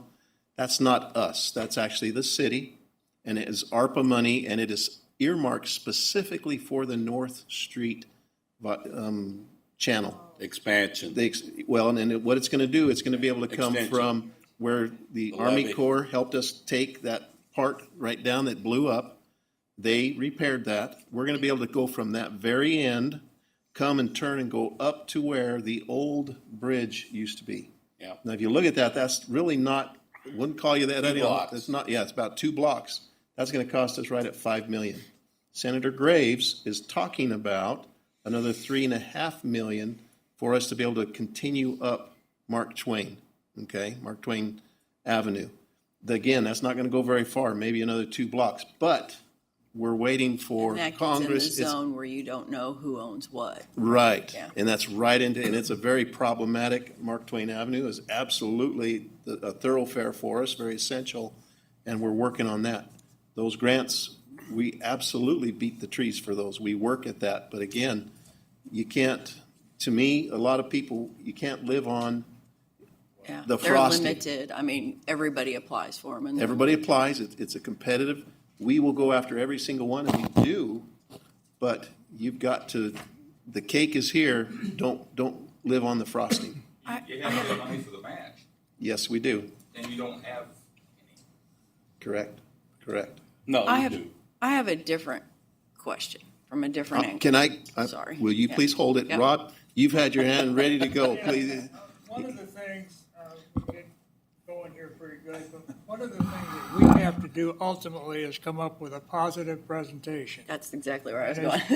as part of that, and reading through all the documents, a website or something like that needs to be put together so that we can let the community know positively what we're doing, why a little bit of it, what the positive are. I refer back to the marina discussions, that when we were doing the riverfront, there was just constant post about the pluses and minuses of the marina, to where it actually got a very favorable review in the end. But to put together that website, I don't know, I was thinking, talking to Lou Barta on things happening in Hannibal, to see, but this group has got to decide how we want to approach that, because the board cannot put the website together at this point in time. Cannot put the website together at this time. It's against the law for the board to go out and start trying to sell this project openly. They can. They can educate. They just They can't can advocate. educate, They can say, yeah. this is what we'd like to do. And this is what happens if it does pass. This is what happens if it doesn't. But you can't, Board of Public Works can't say, vote yes or vote no on anything. Yeah. The board cannot, but this committee can. This committee Absolutely. can, yeah. But that's the delineation. With community financial support. Yeah. No, I apologize. Rod, Just a couple questions, and I'll just ask them both. Is there any, I know there's some subdivisions outside the city limits that utilize our stormwater system. Is there any mechanism that they can be somewhat included into this fee structure? yeah, so as you saw that, there's those that are the resident, and then there's the non-resident, that is including those, Okay. so yes. And the only other thing is, I don't quite understand why there can't, I'm not saying a sunset for the whole project, but I would hope eventually the major projects that the capital money gets spent for would eventually start to not be needed as much down the road. That why you wouldn't consider a reduction in the rates. I don't know if you'd know how many years down the road that would possibly happen. But I would think that would be somewhat of a selling point that we can present to the Okay. citizens. So, again, maybe having run a utility, while there's some that feel that we're out there really just, we're money grubbing, getting everything we can. If you look at what we make, our overhead, if you were to call it that, if this was a business, would be around 2.5% to 3%. And so we truly we try to be as efficient as we can. I will tell you, we also are governed by our board, that if we get too much, that we cut it back, we do pull it back. And so that idea, I hope there's a trust that we've earned, because we're fiscally responsible, we're running a good company, we're providing excellent services, and that we would, if that was too much money, we'd pull it back and we would return that to the citizenry. I'm sorry, I'm going to hold off. I have cut Michelle off 3 times now. I'm sorry. He'll go. So. You'll be okay. next. I apologize. Again, back to, I mean, with all due respect, you said that you were part of the campaign last time to try to educate people. I heard nothing about it. So I don't know, are we going to try to have public meetings? Are we going to mail out information? I mean, I get that everybody is social media now, but there's a lot of weird stuff that ends up, and all it takes is one person to say something stupid, like with the marina. There was all kinds of dumb rumors flying around about that. And so anyway, long story short, I mean, I'm willing to help do that, especially at this. So I don't know. Are we going to have like a meeting at Stoll School and try to get people to come? Probably they won't. But I'm just saying, are we going to mail out flyers? Or are we going to? I think that that's great. And I mean, no disrespect to anybody in this room. We've had a lot of leadership changes. But that is the key difference. And I'm not saying it's me by any means. I was in charge of education, but it's not necessarily that every single thing that I wish we could have done that we did. Does that make sense? No, I understand. I absolutely think that we could have had more. And Please understand, I agree with you. And I come home, so if you're not reaching me at work and you're not reaching me at home. oh, absolutely, no. Where do you reach? I understand completely. And so I'm like taking 1,000 notes as we're discussing, but I really want to go back to real quick the Missouri ethics and when what the Board of Public Works can do and can't do, and what we as a committee can do and can't do. And I'm not claiming to be a professional by any means on Missouri ethics, but I do have a little experience in it. Is the board can educate and put things on their website and potentially pamphlets, and we can raise money and we can say vote yes, vote no.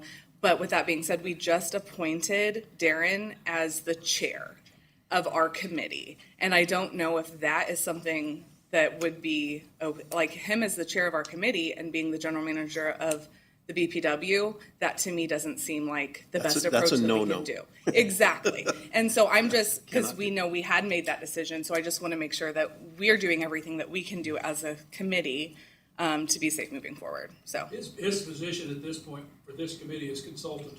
Yes. exactly. So then it goes to appointment of election of a chairperson that, we kind of grazed past earlier. So I don't know if we wanted to discuss that. would that same thing apply to Bill being on the board? Mm-hmm. Yep. Yeah, you don't want me as Okay. chair. I nominate you. Because you have done it. Well, thank you. Yeah.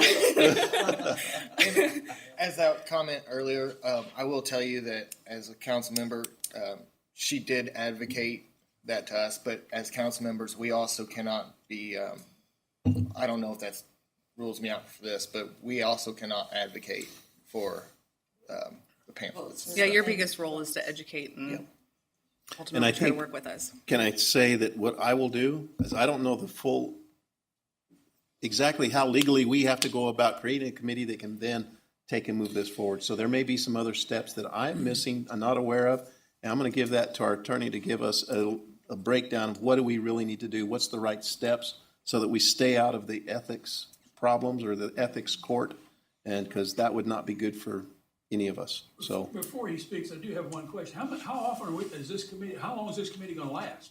I'm hoping. We only talked about 2 meetings, tonight and June, so Correct. I don't know if we were doing any more than that. Do we need more? So I'd say let's go to the We next got one. a heck of a mountain to climb here, and I don't have a very We big do. shovel. My question comes down to is at this point in time, we need to really, if nothing else, appoint or accept someone as an interim chairman at this point till we can make a decision on a permanency. Because if we're not going to meet more than 6 times, it almost becomes a committee of the whole. I think there's also a question of let's not put the cart before the horse. We need to come up, what is the methodology we're going to go with? And how soon could something get on a ballot? So it takes about 100 days. So if we were going to make the November ballot, we would need to have a decision made by July. Because what I have to do is I will take, you come to me, let's say you want to do the impervious surface. I will bring it to my board and I'm going to say, this is what we're going to do. We got to write it up and we need to be very, very specific. We're going to it's going to be a big ballot because we need to identify that it's nothing greater than 5 acres or 500 square feet or whatever. We need to be very, very specific as to what the carve-outs are. We need to be very specific about what the charges are going to be. We need to also make sure that Prabha and Black and Veatch have enough time to actually go and get the real numbers. Like I said, that $38, it might be $37, it might be $39. So we want to be as precise as we can with the numbers. And then we're going to take it to our board. We then give it to the city. The city has to have 2 readings, so it's going to take a month for the city to go from a first reading to a second reading, supposing that they accept it. Now, I'm going to tell you, I'm 100% confident that if you as a committee bring this to the city, they're going to approve it, okay? And then we give it to the election authorities, and it takes them, we have to have it to them. Paul, it's on your calendar in your office. For April, we've got to have it in by, I think, January is when we have to have it. So that takes 3 months for it to be at the election office to then be put on the April ballot. So we're talking a long time frame before. So let's move forward. I'd love to shoot for July. They would get to the November ballot. But if we don't, but I think you that lose was momentum if you drag it clear out into the next year. yes. Well, There's some election near. Okay. So I have a footnote, but he's next. No, I'm sorry. Thank you, Ted. The thing Out of order. Go ahead, Ted. You can arm wrestle. No, I'm sorry. No, I'll leave it no, alone. I'm not going to do that. No, I have a dumb question. No, you don't. Go ahead and yes, ask I it. do. You haven't heard it yet. Well, look at my property tax bill. I see so much for library, roads, et cetera, et cetera. Why cannot a stormwater utility, be part of a property tax increase? Is that? I think that's Bill may have answered that. Well, I think that's exactly what we're asking, is that we're going to. Well, there's 2 entities here, and it's very difficult for me. I originally came from Illinois, and when I was asked to get on this board, I said, "How is this?" You like our power, but I never understood the structure that Missouri uses for this kind of operation. Board of Public Works as opposed to a city. Right. And it took me a long time to kind of get my head separated from that. I served on a city council in my hometown for 8 years. So I understood that system. I came here and I had to go, what? They're selling power, different structures, lines of demarcation, and now we're into the weeds. Literally, who's going to fix what? It's that surface line. So if we don't do it, it goes back to the city tax. It is a tax, and nobody wants to use that word because it offends people. If we use the word tax in the ask, it's a problem for people because it's a no vote. Except this community really comes together for the school tax. So they can pass it for the benefit. So it's up to us to sell that correctly, present it so that people understand. This presentation, I hope, went a long way today with the group. Can we get a copy of that? It's Yeah. It is already available, being mailed to you. So yes. I have another quick question. We have to be careful is the point between city government downtown and what we're trying to do. There are lines that we have to hold. We have a charter. And that charter, which was originally written by the city council and passed by our voters, is what we have to live with. Right. Now, if we want to change that charter, that's a whole nother referendum. You're telling us we don't have a user fee and we don't have a sales tax. So it's going to be some form of a property tax, and that's city. It So could be, but it is not if we That's what collect we'll it. end up but we're going to end up going through the city the city's gonna have to say, yes, we're gonna take and put this on the ballot. We're gonna collect this property tax, and then that property tax, 100% is gonna be given to the BPW, so that it becomes ours. It is gonna be itemized on his. Yes, you will see it on your, With the other property tax bill. 9 things that are. Okay, next up is Larry. A footnote to the timeline that you put out is, it makes a difference when we have it on the ballot. Believe me, it makes a difference. This November is not a general election year, per se, okay? Very few of our citizens vote in April during the municipal election. If this issue was on it, maybe they would. But normally, historically, a very small percentage of the, I think it's, I forget how many registered voters are in Hannibal, but very few of them vote during the municipal general election. We could have a election, I think, in July. I think that's another month we can have an election. In 2024, you're going to have the August primary. There will also in 2024 probably be a presidential primary in March or April. And then you're going to have the presidential general election in 24. So are you after the most voters or the fewest voters? Well, that's what you've got to, that's what you've got to decide. In 2024, November, general, that will be a big election. So Michelle, you made a really I'm not advocating. I'm good trying to comment. inform you of the elections coming up in the next 18 months and what the probability will be as far as participation and interest. So there's a real electioneering value to when we go forward. We got to analyze that. And so I like Jackie, I really like your point, and Lisa, that, if we start now and it's not going to happen for a long time, people are going to get sick and tired of hearing it, and that becomes a no. Right. So we've got to kind of have a plan of what's that length of time that you want to hear about this and vote on it. And I think there's one other thing I we don't need know. to consider, and that's the fact that this issue has been on the ballot twice already. First time it failed by 12 votes. The second time it failed by a very large vote because it was. We pulled it. That's right. Yeah, you pulled it. That's right. You did pull it. There was no second. But it was going to fail by a large vote. I think it was 2019. Yeah. Okay. April or November? April. April. Yeah, see? Low turnout. April's the best? I'm sorry, Bob, I'm going to interrupt you. You were next. So I need to be educated a little bit, obviously. And Michelle made a really good point. She said that 40,000+ was the average income of a Hannibalian. And was it? Okay.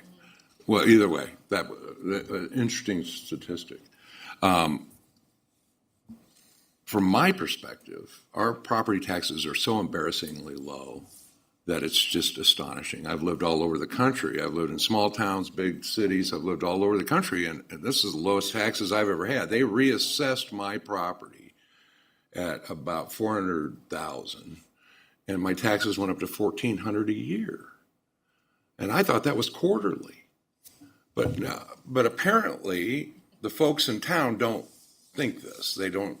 The folks that live here think their property taxes are too high, which just blows my mind. So isn't that part of an education process to try to explain to people that you're already paying some of the lowest taxes in the country? Yeah, except that doesn't work. Okay, that's what yeah. When you tell me it didn't work with the gas tax, that's why the legislature, Missouri has the lowest gas tax in the nation, and we're all like, yes, of course we do. We like it that way. We want people from Illinois coming over here. Same thing. When you tell me your property taxes are the lowest in the state, I'm going to go, you betcha, buddy. I understand. And what did the legislature But you get what you pay do? for. Is they gave us back 25 cents of that gas tax this year, and they gave us 50 cents of it back last year. So it's even lower than what you would pay at the pump. I mean, I love paying low taxes. Don't get me wrong. So let's pull it. But anyway, let's pull it back. Let's pull it back. But I should be paying $6,000 or $7,000 a year on my property. And I understand. Well, I tried. They wouldn't take it. Here's the thing. send to the Board of Public Works. Having lived in other places, I understand where you're coming from. Yeah. The majority of the voters. Right, that's why I'm asking. Been born and raised in Hannibal. Right, and right, right, grown right. up here, and they're not familiar with the fact that they've got it pretty good. I mean, even utility-wise. I mean, we all complained when they raised water rates so many percent a year for so many years in a row. But really, it had to be done, again, because of the infrastructure. We love Hannibal. We've been here 15 years now. We're never leaving. We just bought our retirement home in the historic district. And we love it because it's so cheap to live here. We are so spoiled because no place else in the country is this cheap that I'm aware of. Amen. So, last one, then I'm going to ask two questions. Go ahead. Okay, I'd like to propose that we move that meeting from June back, just say 2 weeks out from now, so we can have a little more frequency to get into this discussion and get a little focus once we have a chance to study this a little bit more. Okay. The second thing, as we're talking about the election, I went and got the count by ward for the election that failed by 12 votes. It's very, very interesting. The areas where you would have thought that you would have had the highest negative vote all passed it. And the area that is most affected, if I'm remembering my ward maps right, was the areas that actually voted it down. So that's, when you get into this discussion, there are different parts of the community are going to look at this different. And you're going to have to make that presentation. Going into the Stowe School, where you're going to have those affected people and getting those guys educated on what this really brings to the party, that's fine. Going out into those outer areas or being able to address the question. When I go to Kiwanis and give a presentation on this, and to address that for us that have the properties that really visually don't look like they affect a storm sewer, what is our stewardship measure toward the community? Those two positive aspects, education and the stewardship toward the community, it's got to be the things we bring to the party, whatever method we suggest. Let me ask you two questions. Now, actually, I got four of them for you, but we're not ready to. Man, isn't that terrible? I already made it. Here it is. All right. Here, Prabha, are you still there? Hang on. Have you got that very last slide? There's the comments, and then after that, there's another one. First question. Yeah, I can share that back again. The very last, very last screen. There's four questions. Sure, I will share that again. So, as Bob said, do you want to meet in 2 weeks? Yes. Okay. Time. What's the best? Is Thursday night an adequate night? Usually Thursday night's the least busy, in my opinion. Now that doesn't mean I'm right. So would Thursday the 18th? It doesn't make any difference. The Cardinals aren't winning anymore. The 18th at 6 o'clock. Is that a good time for everyone? Well, not for me, but I'm just one person. Yeah, mine too. Is there a better time? Today is kind of crazy, but would the Tuesday the 16th work at 6? That's a city council. City council. Sorry. Survey monkey. First So and for third now, is if you don't city mind, let's plan on the 18th at 6 o'clock. At least we can keep that going, and we will make you just watch it online and answer questions or whatever. Is that all right? Yeah. All right. No, I get it. May's just crazy. That's- Education world. So what That's- You're okay? I'm okay with that, but May. actually, I was going to circle back around to one thing that we talked about is the appointment committee chairperson, and as it was stated, that should not be Darren because he's the manager of BPW. Okay. And Can we nominate somebody? I appreciate the nomination. I just wanted to make sure no one else necessarily wanted to do that. Do you want to do it, Bob? I don't want to take the opportunity away. So Okay, I nominate Andrea Campbell. I was also going to say that. The railroad. All right, so we've got a time and date. Here's the questions. First of all, would you concur with defining a minimum of 500 square feet as the impervious area designated in parcels? So is that a minimum? Is that 500 good? If you want to shrink it, it takes and lowers the amount that people that are outside the city limits, the non-residents, would be paying. If you want to increase it. Can I? So this is a question. I know, but that's implying impervious area. Correct. And we had 3 proposals. Yep, so go to the three next. scenarios given to us. So I don't want an answer. I don't want an answer yet, but these are questions that we need to answer. Okay. So what are the limits? We've presented this with caps. Caps both in the impervious area. Also, would you concur that defining a maximum cap of 5 acres of the lot size for your gross area tax base? So again, we said we'd go up to 5. There's 220 people roughly, if I can remember the number, that have more than that 5 acres that would be affected by that cap. If you brought that down, that would push it out more to the residential, those people that have smaller. But is that 5 acres also that cap that you want to have? If you want to increase that, there would be fewer people that would be taking advantage of it. There would be more, anyways. So you know in your mind what would happen as you play with those caps. Is that the right number if we go with the gross area? So you're right, we have not decided yet. Now, we're not going to do that tonight. I'm not going to ask you that question. Next, what are your thoughts on the cost recovery approaches with respect to community equity and reasonableness? Think about that. Again, we come back to that. Is it fair? Is it fair? Is it fair? I hope this isn't inappropriate, Michelle, but Michelle's from the south side. And I was very anxious to have her there to represent. We won't hold that against. I'll tell you, but that's a very important point. I think she's essential to us here. Absolutely. To this effort. Is it fair? I think you gotta do a bunch of scenarios to kind of make Okay. what you might think is the best for So I would, general group. so I would invite you to do just that. You can put on a spreadsheet, whatever, and start playing with that size of house. You know, the 2,500 square foot home. I think it was 2,600 was our median. But how many of those do we have on that smaller size? What is the? In my neighborhood, there's a lot of them really small. Amen. Yeah. And we need to take a really close look at that. What does the gross area do to that? What does the impervious area? What does the per parcel? If you're looking at just the square footage of a house, that could be really, really skew things.